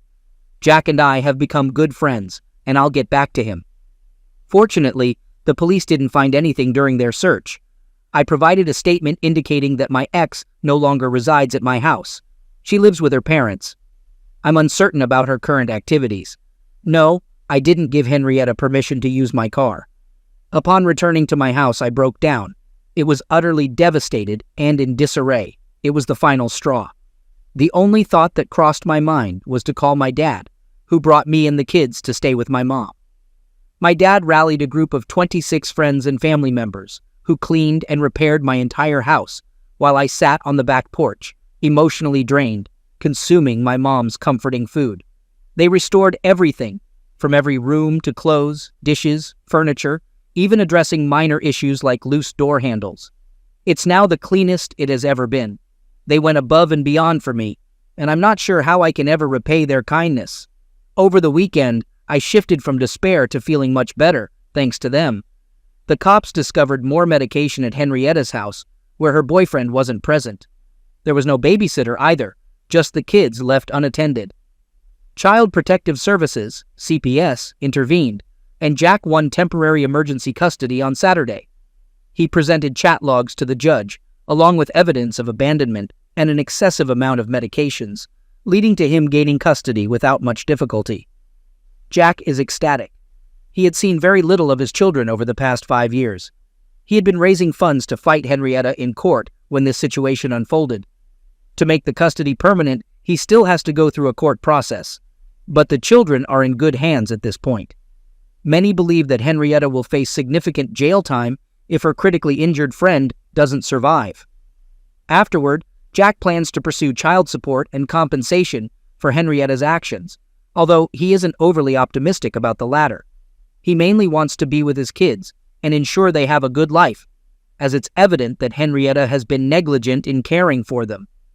Bob has been supportive and found a rental apartment for Jack through a friend. I've realized that I know very little about Bob's personal and professional life, and I intend to rectify that. But let me get back on track. Henrietta was driving when they veered off the road and crashed into a house. They were all injured, and search warrants for drink and medication were issued for everyone in the vehicle. X is still registered at my house, and on Sunday, I decided that I'm selling the house and moving away as soon as possible. I fear a similar incident could occur again. Last Sunday, her parents called me. They told me that their house was searched as well. They had visited their daughter in jail on Saturday, and they no longer trust anything she tells them. To cut a long story short, they came over to talk on Sunday, and it turns out she has been lying to them about everything. She has been going out to party and cheating on me, despite telling her parents that she was staying with me to work things out. Her parents were unaware of what was really happening, thinking her cheating was just a one-time mistake. That's pretty much what she told them. On Monday, my wife called me to ask for bail money, which was $15,000. Her parents had already refused to help. After consulting with my lawyer, she drew up an agreement that the bail amount would be deducted from the final settlement, with her mother as the custodian of the remaining money. My lawyer wanted to ensure my wife had no excuse for missing the court hearing. So, my ex didn't have much choice and signed the agreement. She was released on Monday afternoon. According to her parents, she didn't comply with their conditions for her to continue living with them, which included stopping medication, committing to rehab, being open about her activities, and dropping her bad friends. She apparently left their house on Tuesday to stay with some new friends. She also missed the court hearing, and I was awarded full custody.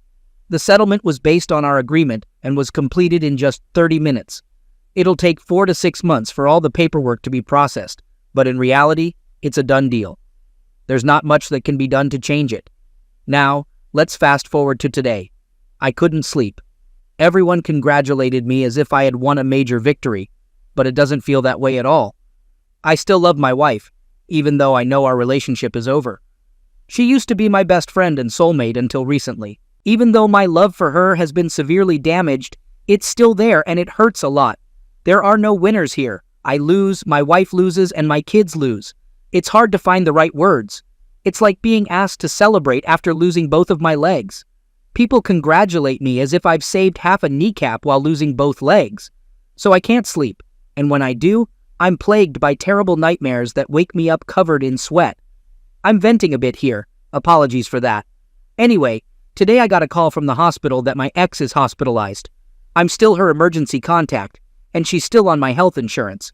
There was an incident, and she lost some teeth, broke her jaw, and will need to stay under observation for a few days. I brought her parents to the hospital, and it turns out some of her new friends had severely beaten her up. The reason was that they believed my wife had shared chat logs from her phone with a guy named Jack, exposing her actions. They assumed she had given the logs to Jack, which led to the beating. She still doesn't realize that I can monitor her phone. I'll continue supporting her financially until I have the legal papers in my hand. I just can't believe it until I see it. Right now, she has nothing. She asked if she could move back home, but I firmly said no. Her mother won't give her a penny unless she gets clean and stays clean for at least a year. They offered her a place to live under strict conditions, and if she doesn't accept, I don't see how she'll manage. For the first time, I saw a hint of regret in her since this all began, but I doubt it's genuine. She hardly looked me in the eye during our meeting. It pained me to see her like this, and I felt the urge to protect her. But she's an adult, her behavior is dangerous, and I need to protect my kids. She didn't ask about the court hearing or her injured friend's condition. She seemed annoyed and disconnected. I still can't understand her actions. She has lost everything, destroyed her family, and caused pain for many people, all for a fleeting high and casual closeness. I'll maintain no contact with her until she's been clean for a substantial period. I can't handle all this chaos. I'm feeling somewhat depressed and extremely tired. I hardly get any sleep, and when I do, I'm plagued by nightmares. The good news is that the kids are doing better. My dad has been a huge help, and I can't imagine what I'd do without him. We went to his cabin this weekend for some skiing with the kids. It was a great break. I have minimal contact with my ex. I did have a conversation with one of her friends, the one who was in critical condition. She's awake now, but in bad shape. Her nurse told me that no one had visited her during her stay. Her family even refused to see her when contacted. I'm concerned that the people who attacked my ex might come after me and the kids. So, I asked the nurse if I could speak to her, and she agreed. I know I probably shouldn't, but I felt the need to ask her about what had happened since my wife got involved with them. She started by asking if I wanted a closeness favor for $20, which was quite awkward. I offered her $50 in exchange for information. My wife's new friends are all heavy medicament users.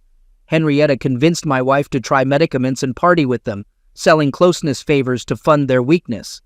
Henrietta was the ringleader in this group. They preach feminist ideals, but, as she put it, it's all a facade to protect their egos. In reality, they're selling themselves for medicament money. My wife got caught up in this lifestyle and soon started selling closeness to support her own medicament habit. It's tough to hear that the person I loved had turned to this to feed her weakness. It explains why money seemed to be her top priority. Now, based on what she's told me, it's mostly meth that she's using. Nobody visited her because she has stolen, cheated, mistreated, and lied to everyone in her life, so nobody wants anything to do with her. She told me, without any hesitation, how sad she was to have survived. She has no hope for the future, and she looks extremely unhealthy without her makeup. It was painful, and I was devastated just listening to her. I cried a lot. For the sake of my wife, I'm not making excuses for her. She chose to get involved in this damaging stuff, and now she'll have to face the consequences. I'll get back to the details about the guys who assaulted my ex-wife later. Henrietta is facing a list of charges, including making pass-away threats, resisting arrest, possessing medicaments, engaging in prostitution, trafficking medicaments, neglect, driving under the influence, causing property damage, and stealing a vehicle. She's been denied bail due to the risk of her fleeing, and it's likely that she'll be in legal trouble for a while. At least I hope so. Before I continue, I want to express my gratitude to those of you who shared your experiences dealing with dependency. Many of you warned me that my ex might attempt self-misuse now that things are closing in on her, and you were right. She tried to intentionally overdose. I had discussed this possibility with her father, so we decided to keep a close watch on her. Fortunately, she still doesn't know that I have real-time access to her phone. While we were at the cabin on Saturday, I received a message from her that sounded like a pass-away note. She talked about her weakness, prostitution, letting everyone down, and how she felt like she had no other choice. I immediately called her father, and since I could monitor her location, he rushed out to find her unconscious on a park bench. She was taken to the hospital and treated. She was also severely hypothermic. I hate to think about what might have happened if he had arrived just a bit later. She's now on methadone. Her father has been appointed as her legal guardian. She can't object to treatment anymore. Her father had her forcibly admitted to a rehab center, and she will undergo a sedated detox. I'm not sure when, but probably this week. Her father's appointment is not solely due to her overdose, but because she abandoned her children, which apparently indicates she's not thinking rationally as she tries to end her life. That's the legal reasoning. Thankfully, I haven't canceled her life insurance yet, so she will receive treatment. I've offered to help with the financial side, as long as my ex isn't aware that it's coming from me. I've been concerned that the men who assaulted my wife might come after me and the kids. Remember that Jack presented chat logs in court, which they believed my wife had given him. I talked to Jack about this, and he decided to take care of it, since he benefited from the disclosure. I don't know if I mentioned this before, but Jack is a big, imposing guy. He went to the guy's apartment, which was a real dump, by the way. He confronted them and told them that Henrietta had provided him with the chat logs and since they had misused someone he knew, they had a choice to make: go to the police and confess everything about the assault, or face the consequences right there, which would involve some painful and permanent injuries if they chose the second option. As he described it to me, he made it clear that he hoped they would go with the first choice. They apparently wasted no time heading to the police. Needless to say, I no longer worry about them. I found a new apartment, and I'll be moving soon. Once again, Bob came through for me. All in all, I'm very downcast. This situation weighs heavily on my mind. What keeps me going is the support of my friends and family, and I know I need to stay strong for the kids. My heart aches for my ex. Despite everything, I don't regret marrying her. I still love her, but I realize we can never be together again. She's not the person she used to be, and there's too much pain between us. Despite all the recent hardships, we had a good life before that. I wouldn't have my children if it weren't for her, and I wouldn't trade them for anything. I know the pain will linger for a long time. Strangely enough, the news of my wife's weakness has made it easier for my kids to understand. It's simpler to explain that mommy is sick, and it will take time for her to get better. She still loves them, and so on. Right now, I'm feeling sad and tired. Jack is here with his kids, and we're going to watch Madagascar 3. I think I'm trying to create as many positive memories as possible. Jack is doing the same, and his kids, along with mine, seem to be doing much better now. I believe we'll be okay. I believe my ex passed away from an overdose while in rehab. We're not sure how she got access to the medicaments, but she must have taken them while inside, and it seems something went terribly wrong. Substance dependency is a real issue, and it's truly heartbreaking. Seek support from your family if needed, and focus on taking care of your children. The current situation is distressing, but it will get better. Remember that your children need you more than ever, and your in-laws are going through even greater pain than you. Best of luck, and stay strong. Before Tom and Alice's marriage became a routine of work and trust, their relationship had begun with the spark of ambition and shared passion for engineering. They met in graduate school, both striving to be the best in their fields. Tom was known for his technical precision, a man of few words but deep focus. Alice, on the other hand, was vibrant and outspoken, often leading team projects with her natural charisma. Their shared dedication to their studies and the long hours spent in the lab gradually brought them together. During those early years, their relationship was marked by intellectual connection and a mutual respect for each other's talents. They would often stay late working on complex engineering problems, challenging each other to find solutions. These intense sessions didn't just forge a professional bond, but also led to a deep emotional connection. Tom admired Alice's drive, and Alice found Tom's quiet confidence and meticulous nature deeply reassuring. By the time they graduated, they were not just colleagues, but partners in every sense. Their decision to marry came almost as naturally as their partnership in school. It wasn't a grand romantic proposal, but a mutual understanding that they worked well together, personally and professionally. Both of them saw marriage as the next logical step in their shared journey. They envisioned building a life where their careers would grow in tandem, pushing each other to new heights. The early years of their marriage were focused on their careers, with long hours spent in the office or on site at various projects. It was a relationship based on mutual ambition, a shared drive to succeed in a demanding field. However, as their careers took off, the nature of their relationship subtly began to shift. Alice, being more outgoing and adaptable, started to gain recognition faster than Tom. She was promoted to lead major projects, which required more travel and public engagement. Tom, still dedicated but more reserved, preferred the technical side of engineering, content with his steady role. The balance of their relationship shifted as Alice's career accelerated and Tom's remained more stable. As Alice became more involved in high-profile projects, her schedule grew unpredictable. The late nights and business trips became more frequent, and though they still shared a bond, there was less time for the quiet, intellectual connection they once had. Tom, trusting and supportive, saw these changes as a natural progression in their careers. He continued to believe in the strength of their relationship, not realizing that the emotional distance between them was slowly widening.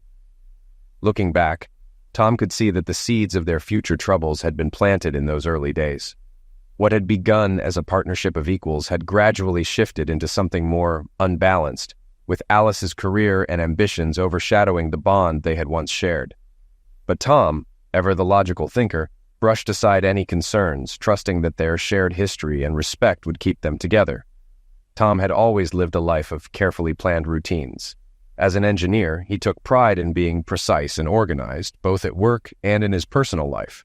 Married for 6 years, he believed his relationship with Alice, who was also an engineer, was solid. Their marriage wasn't marked by grand romantic gestures, but it was based on mutual respect and shared values of honesty and hard work. Alice's career had been progressing steadily, often requiring her to travel for important corporate projects. Tom, always supportive, trusted her completely, and never questioned her late nights or business trips. However, over the last few months, Tom had started to notice small seeds of doubt creeping in. Alice seemed more distant, and her travel schedule became more frequent and less predictable. Though Tom attributed it to her growing work responsibilities, a nagging feeling occasionally hit him when she didn't call after landing or stayed out late with colleagues. Yet, Tom brushed off these feelings as paranoia. After all, they were both logical thinkers, and he had no reason to believe Alice would stray from the life they had built together. One day, Tom was gathering fresh test data, a task he found tedious and exhausting.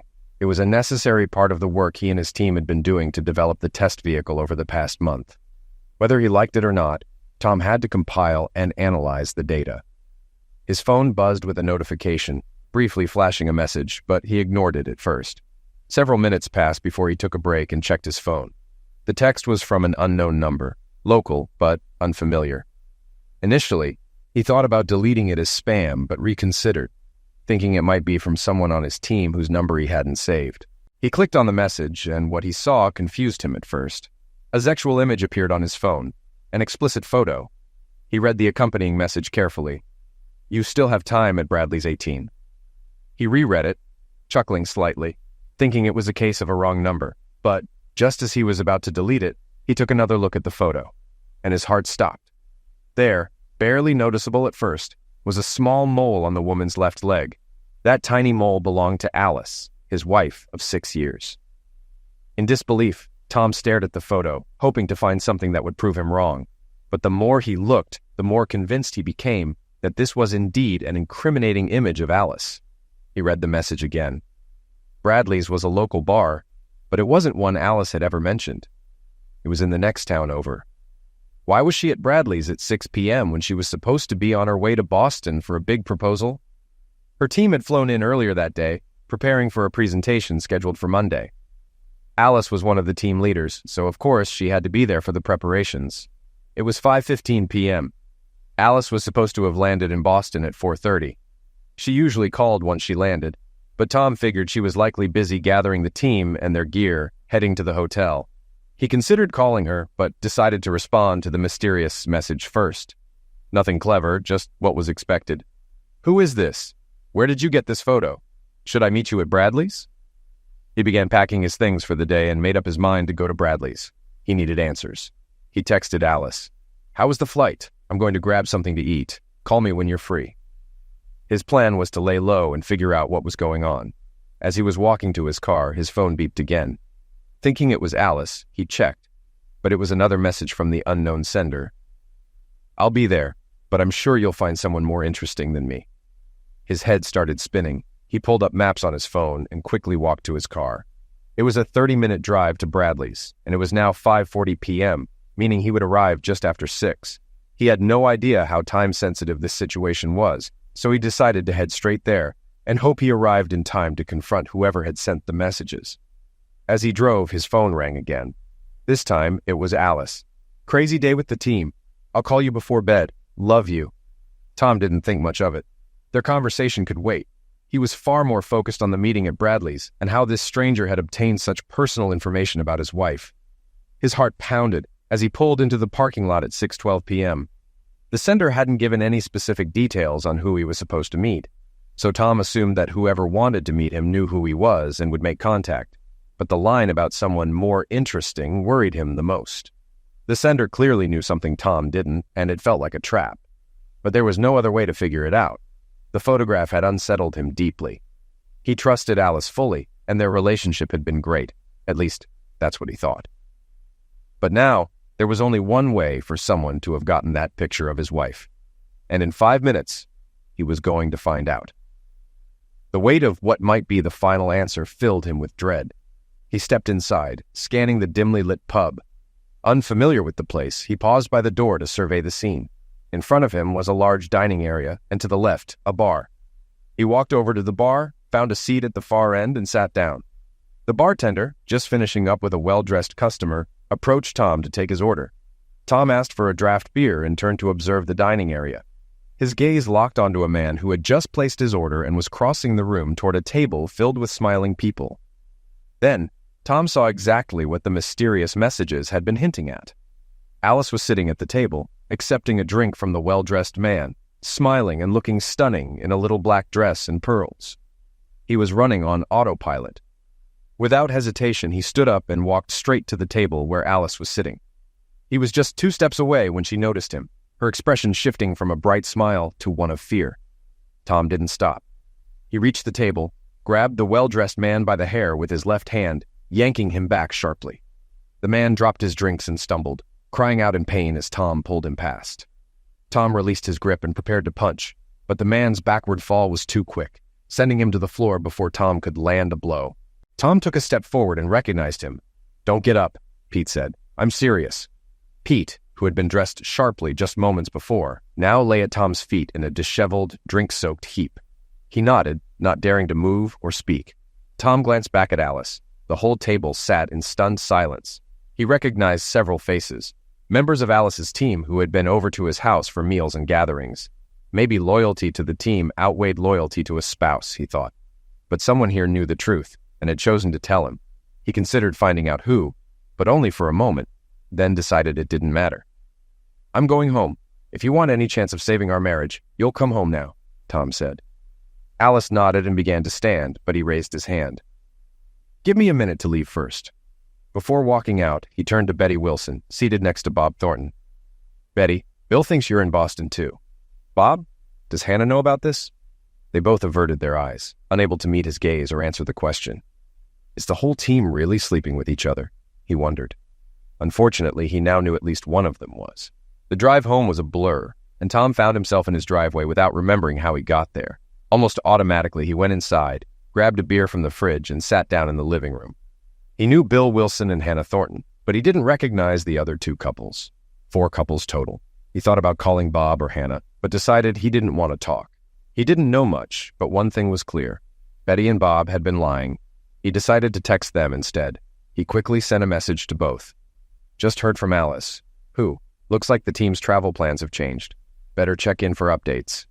Now they knew something had gone wrong. Whether they chose to look into it further was up to them. At least Tom's conscience was clear.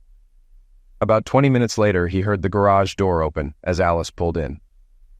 He sat in the living room, waiting. She entered, still wearing her little black dress, but without shoes or jewelry. She seemed calm as she sat down across from him on the sofa. Tom remained silent, waiting for her to speak. He understood the power of silence in any discussion and intended to hold it as long as needed. It didn't take long. Alice seemed ready to burst. "It's not what you think," she began. He raised his hand to stop her. "You have no idea what I'm thinking after what I saw tonight," Tom replied. "I don't need much of an explanation. We're both engineers. You know as well as I do that there's no single objective answer to anything. Why? That's just an excuse to explain bad outcomes. So I won't even ask why. Let's start with something simpler. How long has this been going on? How many times? How often? Do our friends know? Besides those other people at the table, am I known as the fool among your colleagues and friends?" "No, Tom, it's not like that at all," Alice said. "We're a team. Our travel plans got disrupted, and instead of going home and leaving again tomorrow, Pete suggested we stay in town and rest before the next trip. I didn't see the whole team there. Where was everyone else?" "Some of them decided to stay home one more night and meet us at the airport tomorrow," she admitted. "But you lied to me. You seem pretty close to Pete. Is there something between the star engineer and the prodigy program manager that you'd like to tell me about?" "Well, for one thing, Pete is fine, and he convinced the owners of Bradley's not to press charges," she said in an upbeat tone. Tom's eyes widened in disbelief at her sense of loyalty. "I don't care about your boyfriend. If that idiot hadn't tripped over his own feet, I would have broken his nose. And by the way, I'm not done with him yet." "Do you love him?" Tom asked, and Alice fell silent for a moment. He could see her trying to gather her thoughts. Yes, silence was a powerful tool, and his mind raced to fill the emptiness her silence left behind. The quiet continued to hang in the air, and things weren't looking promising. "He's not my boyfriend, nothing happened, yes. I should have told you about the change in travel plans, but it seemed so minor. Whether I was in the city or in Boston didn't matter. You weren't expecting me, and I was still focused on the team. All we did was have dinner before heading to our rooms. There was no reason for you to act the way you did. He just brought drinks. You completely humiliated me in front of my team." Alice was now in full defense mode, trying to act like Tom's reaction was the real issue. He calmly picked up his phone, pulled up a message, and slid it across the coffee table toward her. From her expression, Tom knew she remembered the photo and everything that came with it. There was no denying it now. She dropped the pretense and started again. Tom grabbed his phone, opened the voice recording app, and slipped it into his shirt pocket. "Tom, our team," she hesitated. "We're very close-knit in many ways, most of us." She paused briefly, then continued. "There's a small group of us that meets regularly." Bradley had them all together. "We were the ones bearing the brunt of the work to prepare the proposal. You know how much time I spent on that? I don't know how it started. It was sometime after Pete took over as lead. We worked closely, and I was attracted to him. And it just happened," Alice said. "No," Tom interrupted. "Sex doesn't just happen. You have to make a lot of choices, like taking off your clothes. We both know that, so don't insult me." She paused again. "So, almost 6 months." He answered one of his own questions. "That's when Pete signed the contract, right?" She nodded. "The team," Tom began again. "All of you," he let the thought trail off. "Are you all involved?" She nodded again. "Yes," Alice said. "It was good for building trust and team dynamics." "Is that how Pete convinced you to start AZEK's team at work?" Tom asked sarcastically. "Now you're being rude," Alice snapped. "It's much more than that. I feel more connected to Pete and my team than ever before." Alice's bravado was back in full force. Tom had a sinking feeling that nothing good was going to come from this. "Unfortunately, you'll be seeing some changes on your team," Tom said. "What did you do?" Alice gasped. "Tom, if you tell anyone else, it's going to ruin more lives. Let them decide for themselves. We have to accept it. But I can't stay silent and be complicit, Alice," he replied calmly. "I like Bob and Hannah," he added. "A lot more than Betty and Bill. Anyway, I sent them a message saying my travel plans had changed. How your friends explain things to their spouses and how those spouses react is entirely up to them. I can sleep soundly with that decision. Tom, we have the most productive team in Cramerica Inc. as history," she almost yelled. "And you benefited too. Just because we had team meetings on Wednesdays doesn't mean you missed out. I never turned you away. You had access to me whenever you wanted. So I had some fun with the team a little earlier and you never even noticed. That photo you showed me. Do you want to know the story behind it?" she mocked. "So now, just because you know, and just because your fragile ego is bruised, you want to undermine everything my team and I have accomplished?" Alice hissed, her anger rising. It excited me. Tom's heart raced as Alice continued defending her team and their actions. He was growing angrier too. On the drive home from Bradley's, he had briefly thought that if it had just been a one-time thing with Pete, maybe he could forgive her. But that thought had long since died a quick pass away. He didn't need to hear anything more, and he didn't want to. But Alice kept going. "No, sir, you're not getting away with this. You need to text Bob and Hannah and tell them you heard from me, that we're stuck in Atlanta but have flights booked for the morning. That's the story Betty and Bill are using, and you're going to back them up, so help me," she shouted. "There are tens of millions on this deal, and your little grievances don't mean a damn thing. Send the message, and then we'll discuss what happens next." "What next?" Tom shouted. "There is no next. Are you kidding me? You, your twisted team, and your leader Pete can do whatever you want. We're done. I'll find a lawyer this week and handle everything. A simple 50-50 split. You keep your pension, I keep mine," Tom said firmly. "Leave. You've got reservations in the city. Go to Boston, get your next big win for yourself and your team." "Tom, please send those messages," Alice said, her tone softening, pleading. "If we lose Betty or Bill before the presentation, the company could lose millions. You and I, we could lose tens, maybe hundreds of thousands in commissions and bonuses. Just think about what we could do with that money, just you and me. Forget about this misunderstanding. Please, Tom," she continued, "don't let some baseless fears about casual Zex ruin this. Pete says I'm on the fast track to becoming CEO. I just need to keep doing what we're doing for a few more years.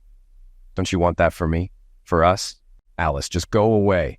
Tom barely got the words out before something struck him hard in the back, knocking the wind out of him as he collapsed to the floor with a knee pressing into his back. Don't hurt him, Alice said. Too much, she added. So, you're still debating whether my nose was really broken, huh? Pete said, leaning down, his face inches from Tom's as he lay pinned on the floor. Alice must have planted a bug on me, Tom thought. Now I know which side she's really on. Let's see whose nose gets broken next. Pete grinned. Take his phone and send the text from him. We don't have time for this crap. Someone pulled him up from the floor. Just one person. Tom deliberately pretended to resist, forcing the guy behind him to use more strength to lift him. This gave Tom useful information. His opponent was a weak office worker, already out of breath from the effort it took to get Tom on his feet. Catching his breath after being knocked around, Tom got back in the game. Unlike Pete and his team of well-dressed salesmen, Tom's team worked hands-on with the 160th SOAR, Special Operations Aviation Regiment unit, out of Fort Campbell, California. His group of engineers wasn't on the same level as those soldiers, but after spending time with the crews during test missions, they had earned the chance to assist with the challenging Pillsbury test, guided by some tough operators who flew missions in aircraft modified specifically by Tom's team. When these guys showed up, it meant serious business. If they were at your door, your days were numbered. Tom and his crew developed the equipment needed for entering dangerous zones, and, more importantly, getting out of them. Tom's team took pride in knowing their modifications helped complete missions and ensured everyone made it home safely. The 160th and their elite passengers greatly appreciated the effort Tom's engineers put into making sure their gear worked flawlessly. The most intimidating of the bunch was Staff Sergeant Troy Baker, a name well known to those in his world. From low-ranking soldiers to high-ranking officers, everyone gave him the respect he'd earned by leading his men on missions across the globe. Baker was renowned for his commitment to never leaving anyone behind, a reputation solidified during a mission in Colombia. Stay close, Staff Sergeant Baker had told the young lieutenant leading the platoon. It was the lieutenant's first mission, and Baker thought he was doing well for a rookie. But when FARC rebels ambushed their team, the situation turned deadly. After they fought off the attack, Baker noticed the lieutenant lying on the ground, bleeding from a head wound. He's unconscious, the medic said, checking his vitals. Baker crouched down and hoisted the lieutenant into a fireman's carry. He's gone, the medic repeated. Maybe, Baker replied, but he's still coming home with us. The medic stared at him, incredulous. They still had 5 more treks through dense jungle to reach the landing zone. Getting themselves back was already a challenge, let alone while carrying a body. Baker caught the medic's worried look. I'd do the same for you, Billy, Baker said. Stick close, in case I need you. What happened next became the stuff of legend. When they returned to base, a doctor was waiting as the helicopter landed. The medic explained that the lieutenant had died. The doctor nodded, pulled out a penlight, and said, "Want to reconsider your diagnosis?" As he shone the light in the lieutenant's eyes. His pupils shrank. They rushed the revived lieutenant to the operating room. Baker was one of those guys who never seemed to age. He didn't talk much, but when he did, everyone paid attention. During the downtime between missions, he showed his appreciation to Tom and his team by teaching them basic but effective hand-to-hand defense techniques. I know the biggest threat you'll face is a jammed copier or a nasty paper cut, Baker joked with a grin. But if you stay in this business long enough, you might find yourself in some interesting places. So if you run into any unfriendly locals, you'll have a few tricks to rely on. But let's hope paper cuts are the worst you'll ever face. Tom worked to calm his breathing, leaning back into his captor, making him think he had control. He remembered more of the techniques Baker had taught them. You might end up in a spot where all you can do is take the shots, Baker had said. It sucks, but it happens. The key is to remember that even when you're getting knocked, you can still fight back. You just need to be smarter than the person knocking you. Tom leaned back further into his captor, passively resisting, sapping the man's strength. Pete stood in front of him, locking eyes with Tom. Give me the phone, Tom, Pete said. Now you know I've been sleeping with your wife. You're just a weak nerd. Do what we tell you, and maybe you can still have Alice when the team isn't using her. Hell, maybe she'll buy you a rubber woman for when she's busy. Tom stayed silent as Pete took pleasure in humiliating him. Where is it, Tom? Pete asked, spotting the outline of the phone in his shirt pocket. Here it is. He reached for it with his right hand. In that moment, Tom slammed his right heel down hard into his captor's shin and dragged it down to his Gucci moccasins, crushing the man's toes. He flexed his arms, breaking free from the grip. The man cried out, collapsing as his leg gave way. Tom saw the look of shock in Pete's eyes as he shot his right hand forward. Turning his shoulder as Baker had taught him, Tom delivered a powerful punch to the center of Pete's face. He felt a bone crack under his fist and blood gushed from Pete's nose. Pete dropped to the floor as if struck by an axe. Tom turned around to see who had been holding him. It was Bill, lying on the floor, crying and clutching his leg. "I think you broke my leg," Bill whined. Tom stomped hard on Bill's foot and Bill screamed in pain. "That should clear up any doubt," Tom said, turning back. He saw Pete on the floor, both hands over his face, struggling to get to his knees. Tom walked over, leaned down close to Pete's ear and whispered, "Looks like your nose is broken, Pete. I'm just not willing to take one for the team." Then he punched Pete hard in the temple, sending him back down. Tom's adrenaline was surging, his breathing quickening as he scanned the room for Alice. At that moment, he felt a sharp blow to his back and neck.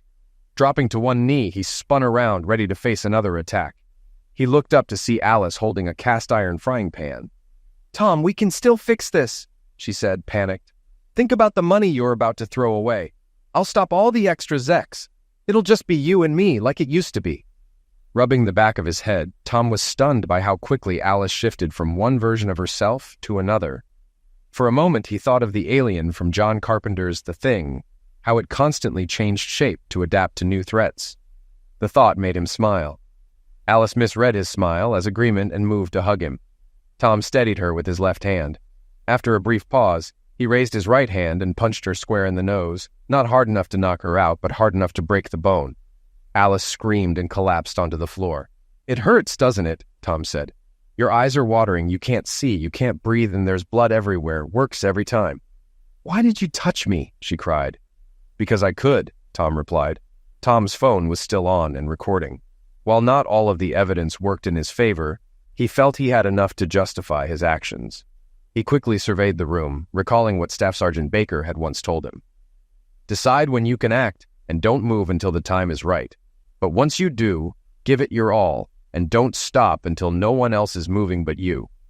He scanned the room again. Aside from Bill whining in the corner and Alice trying to stop the bleeding from her nose, Tom was the only one still moving. "You saved another one," Tom thought to himself. "Doesn't look like it, lover boy. And Bill will still make it to work on Monday. Too bad he'll miss out on all those millions in bonuses." He thought about calling emergency, but hesitated, knowing that once the police arrived, he'd lose his chance to question Alice. Walking over to her, he saw her sitting with a dish towel pressed against her face. Kneeling beside her, he showed her, "Pinch the bridge of your nose with your thumb and index finger like this." As the adrenaline left his system, Tom felt a sudden wave of exhaustion and sank heavily into a seat across from Alice. He stared at her, wondering where his wife had gone. The Alice he saw every day wasn't the same woman sitting in front of him now.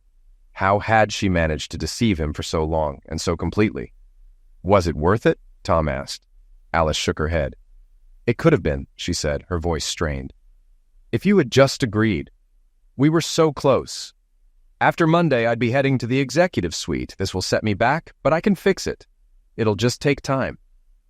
"So, this is your dream? Becoming vice president?" Tom asked, disbelief in his voice. "What about us? The lies, the deception, is that going to keep happening?" "Tom, you're so naive," Alice replied coldly. "Pete saw that. He told me your rigid morals and Boy Scout mentality would hold me back if I let them. He said I needed to break free of your control and become my own person if I wanted to succeed." "Did he say that before or after he slept with you?" Tom retorted. "You don't know the half of it," she spat. "I tried being the good little engineer doing everything you said would boost my career. Want to know what actually works?" She sneered, daring him to respond. Tom stayed silent, still recording. "Fine. I'll tell you," she continued, her voice dripping with venom. "All those things you preached, they didn't work. I bent over backwards to meet every deadline, every budget, and all I ever got was a well done girl. It wasn't until Betty pulled me aside that I learned what it really takes for a woman to get ahead.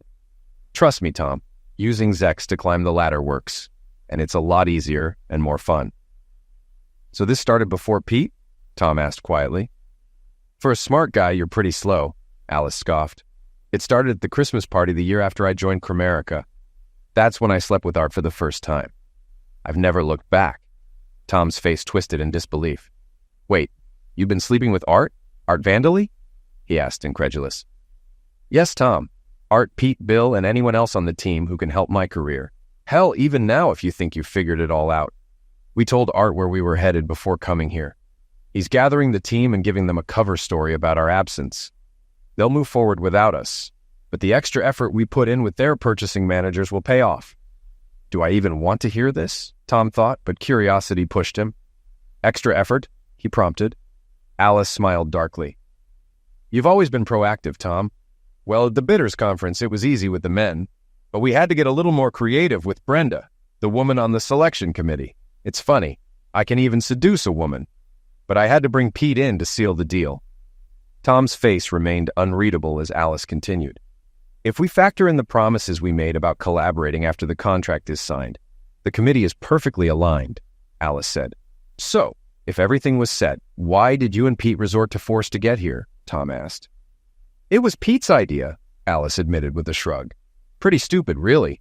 I told him to relax, that I could come home, calm you down, and still make it back in time for the flight. But he wanted to play the alpha male. And now, instead of being the face of the winning team, I'm sitting here with you. Tom shook his head. You wouldn't have won me over that easily, he said. Maybe not, Alice replied coolly, but I still would have flown. Well, now you're definitely not flying, Tom replied. He recalled Pete's arrogance and realized Alice probably had a transmitter with her. Art, are you listening? I think it's time I called the police. I'm sure there are several felonies involved, and we haven't even touched on the fraud. Tom's voice was calm and controlled. This is a federal contract, isn't it, Alice? He asked rhetorically. Yes, she reluctantly admitted. And the feds don't usually take kindly to extra efforts. I'm sure you have excellent lawyers, but there might be another way, Tom hinted, letting the suggestion hang in the air. A moment later, Alice's phone rang with a familiar ringtone. Hail to the chief. Art, she answered. Yes, let me put it on speaker, she said. Art's voice came through the speaker. First, let me apologize to you. Pete's actions were a serious mistake. I can assure you the board of directors will deal with him firmly, Art said. Thank you, Art, Tom replied, feeling a wave of relief. Glad to know you and the board take attack and fraud seriously. These are unfortunate accusations, Art continued. The lawyers will get rich, but no one wants to stir things up too much. We can pay the fines. Pete and Bill will likely get community service. But in the end, you'll get divorced and end up half as poor. Is there an angle to this, Art? Tom asked. Alice always said you were the smarter one, Art replied. But I'm still glad I hired Alice. Yes, Tom, there is an angle here, Art continued. Gramerica took your wife's loyalty, and when you discovered this and called it out, you were treated terribly. Disgraceful, unacceptable, Tom added. Tom, Art said, instead of calling the police, as you mentioned, we could come to an arrangement. I just sent a photo to Alice's phone. Well, not me personally, but one of my tech guys. It'll disappear after it's viewed. Take a look. Maybe it'll help smooth things over with Alice. Alice opened the photo and showed the phone to Tom. He saw the words Bank of Grand Cayman and a number, a very large number. And when will this be available? Tom asked. It's already there, Tom. You've got an email with your account number. It's been a rough day for you, Tom, and I understand you might be struggling to decide what to do. Emotions are strong, but Alice has been deceitful. Still, you can't take emotions to the bank, right? They don't pay. Tom nodded, mimicking Art's tone. Gramerica will handle the cost of your divorce. There's no going back now. We all know Alice will file. She'll demand her personal belongings and pension. He paused for a moment before answering. On one hand, he could take a principled stand, expose the entire ugly situation, and deal with the fallout. On the other hand, he could just walk away. Art had just given him 5 million reasons to choose the latter. Does Gramerica have medical personnel? Tom asked. Oh, yes, Tom. I believe we have several doctors, Art replied. Good, Tom said. You might want to load a few into a limousine and send them here for your team. So we have an agreement? Art asked. With Alice, Tom confirmed. Exactly, Art agreed. Are we done, Tom? Goodbye, Art, Tom said, ending the call. Tom took out his phone, turned off the recording app, and slid it back into his pocket. Alice, trying to regain her charm, gave him what she thought was her most winning smile. I knew you'd see things our way, Tom. We can still be friends. Friends with benefits when this is all over, she said, smiling, though her broken nose and blackened eyes ruined the effect. Dried blood clung to her face, dripping onto her chin. Tom found the sight amusing and allowed himself a brief smile. Once again, Alice misread his expression as approval and leaned in to kiss him. Tom extended his right hand, stopping her. Grabbing her face, he shoved her back until she crashed onto the sofa. "Either I strike you too hard or not hard enough. What world do you live in where I'd want to kiss you, Alice?" he asked, watching her look up at him with an offended expression. "Take whatever you want, but don't be here tomorrow," Tom said as he walked to the door. He stopped beside Bill. "Leg still hurt?" he asked. "Yes, damn it, you prick, it still hurts," Bill complained. "Maybe this will distract you," Tom said, delivering a swift kick to Bill's groin. Bill doubled over, groaning in pain. Tom got into his car, not knowing where he was headed, but aware that food and shelter were now his top priorities. He grabbed a hamburger from a nearby cafe and checked into the Red Roof Inn just outside the city, close to the highway. He fell asleep as soon as his head hit the pillow. Despite the soreness and the countless, yes, at least 100 aches from the various injuries his body had endured, Tom woke up early and dragged himself out of bed. As he made coffee in his motel room, his phone beeped and he reached for it. It was a message from that number. He opened it immediately. "Sorry about yesterday. I can meet you at the shopping center around noon. Take a seat at the bar. I'll be there." He typed a quick reply and then poured the lukewarm brown liquid from the coffee maker into a paper cup. "Yes, I'll be there," he thought to himself, setting up his laptop. Time to handle some online banking. Back in college, long before he met Alice, Tom had an economics professor who advised students to always keep at least one offshore account as a rainy day fund. With nothing to lose, and with the professor's help, Tom had opened a new bank account in the Caymans. He called it his Love You Foundation. He set it up 10 years ago and added to it whenever he could, proud of the $50,000 balance it had accumulated. Now, his Love You Foundation was about to get a significant boost. Tom logged into each bank's secure website with just a few keystrokes and transferred most of Comerica's payment into his personal offshore account, leaving $100,000 in the original account. Afterward, he took a shower, changed clothes, and got ready to meet the mysterious sender of the message. Tom arrived just after noon. As he walked inside, a man waved to him. He looked to be about Tom's age, handsome and well-dressed. Tom walked over to him. "I think you sent me a message," Tom said as he sat down. "I'm sorry things turned out this way," the stranger began. "Why don't we start with who you are and how you know Alice?" Tom replied. "I was part of the team. I left the Army after 8 years. I was injured in combat, had a long recovery, and was discharged for medical reasons. I joined Comerica about 6 months ago and was assigned to Pete's team 3 months ago. I was telling a friend about my job and mentioned that I work for Alice. When he heard her full name, we realized we had a mutual friend, and he asked me to keep an eye on Alice as a favor. At first, everything was great. The team welcomed me warmly. Then about 2 months later, Alice approached me. She's attractive and persuasive, but when I asked about the wedding ring, she just smiled and said, 'It's fine with you.' I didn't agree and made that clear. That's when the cold shoulder began. After turning her down, I got stuck with all the worst assignments and constant grief from Pete. I told our mutual friend what had happened. He suspected there was more going on with Alice and thought you should know. Pete sent me that photo to try and recruit me to their little scheme, offering a prize if I joined. Let's just say I don't agree with their approach. I quit yesterday and sent you the message." "Our mutual friend, Troy Baker?" Tom asked. "If I hadn't met Troy," he replied, pausing for a moment, "let's just say he helped me out of a tough spot when I was a green lieutenant. I owe him a couple of favors." "We both do," Tom agreed. "What are you going to do?" the stranger asked. "Art pretty much laid it out for me. I could involve the cops, and yeah, Bill, Pete, and Alice would be in legal trouble. But with Art's lawyers, it would all come to nothing. We struck a deal. You might think I'm selling out, and maybe I am, but they took the one irreplaceable thing I had. If I can't make them pay legally, at least I'll make them pay in other ways. It won't bring Alice back, but I'm starting to think she's less irreplaceable than I once thought. I've got a trip planned. Tell Troy thank you for everything. I'm not going back to work." "And what about you?" Tom asked. "Well, Troy always spoke highly of Baxter Inc., and now that you're out, they might need another engineer. I think you'll find Baxter does things a little differently. The work's challenging, but the benefits don't compare to what Pete's team was offering." Tom smiled. "I think I can live with that." The stranger stood and Tom followed suit. They nodded at each other and left without saying another word. On Monday, Tom had just checked in for a flight to Costa Rica. Tamarindo seemed like the perfect place to relax for a while, he thought. As he walked toward security, he spotted a mailbox ahead. Reaching into his pocket, he pulled out an envelope addressed to the U.S. Department of Justice in Washington, D.C. Inside was a flash drive containing a recording. Maybe they'll be interested, he thought.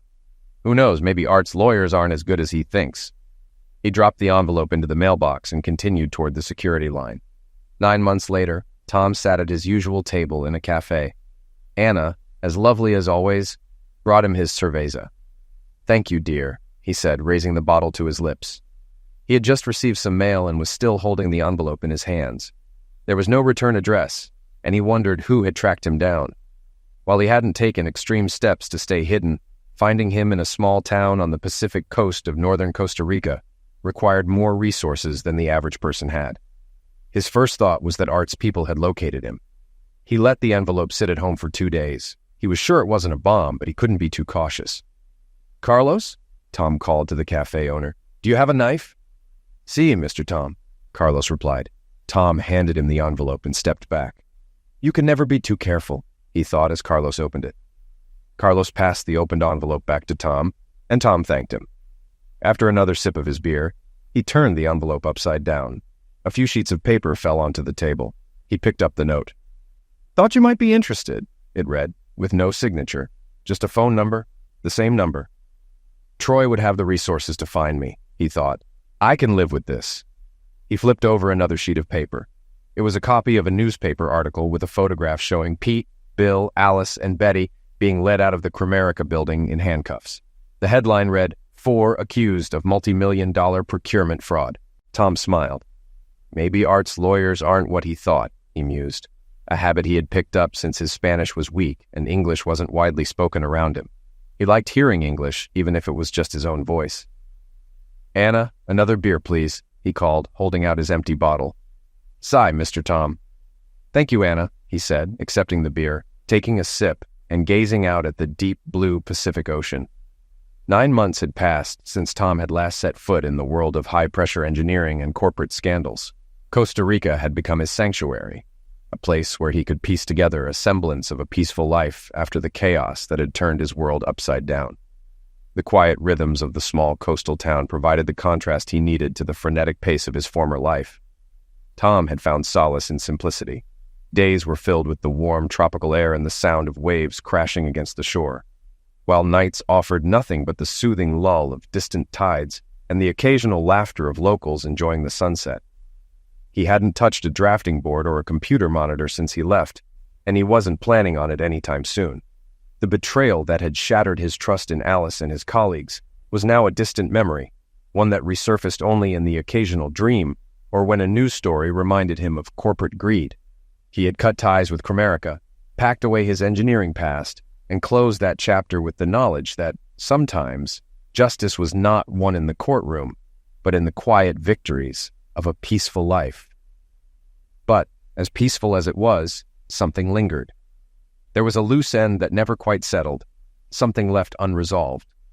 Despite the headlines, the arrests, and the millions recouped from Cromerica's fraud scandal, Tom couldn't quite shake the feeling that there was one more card left to play. It wasn't long before that card appeared. A small, unmarked envelope slid under the door of his bungalow one morning. He recognized the handwriting, neat and precise, the same as the note that had led him to Cromerica's downfall. His mind flashed to Troy Baker.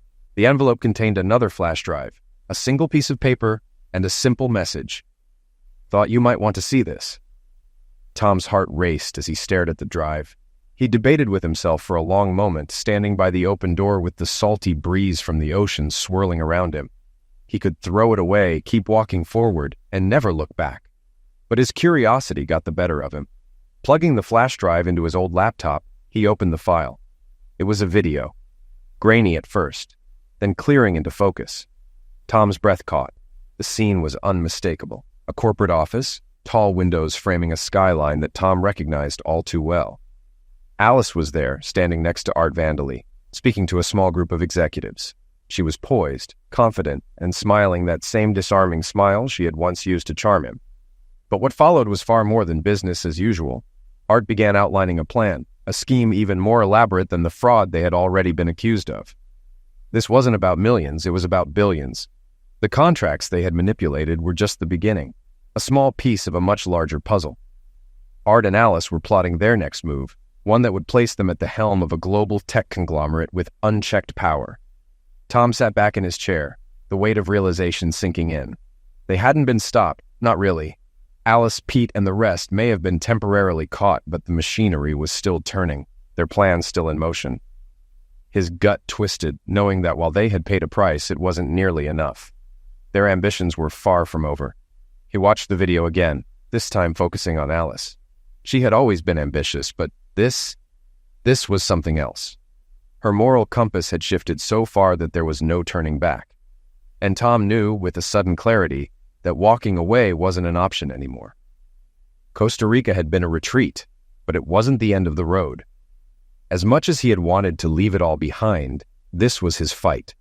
They had taken too much from him, his trust, his marriage, his career, and they had almost gotten away with it. But not anymore. Tom powered down the laptop, packed his bags, and left a note for Anna. There was no goodbye, just a promise to return. But first he had some unfinished business to attend to. The flight back to the U.S. was uneventful, but Tom's mind raced with plans. He had learned a lot in the last few months. About people, about power, and about himself. He wasn't the same man who had blindly trusted his wife, nor was he the passive engineer who let things happen around him.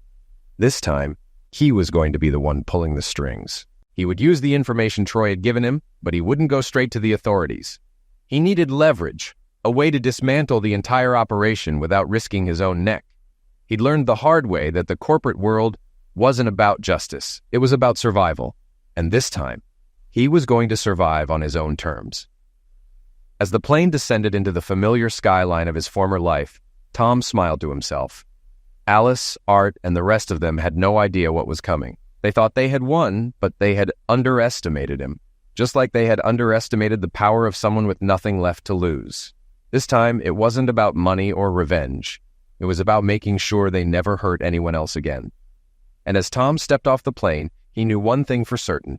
The game wasn't over. It had just begun.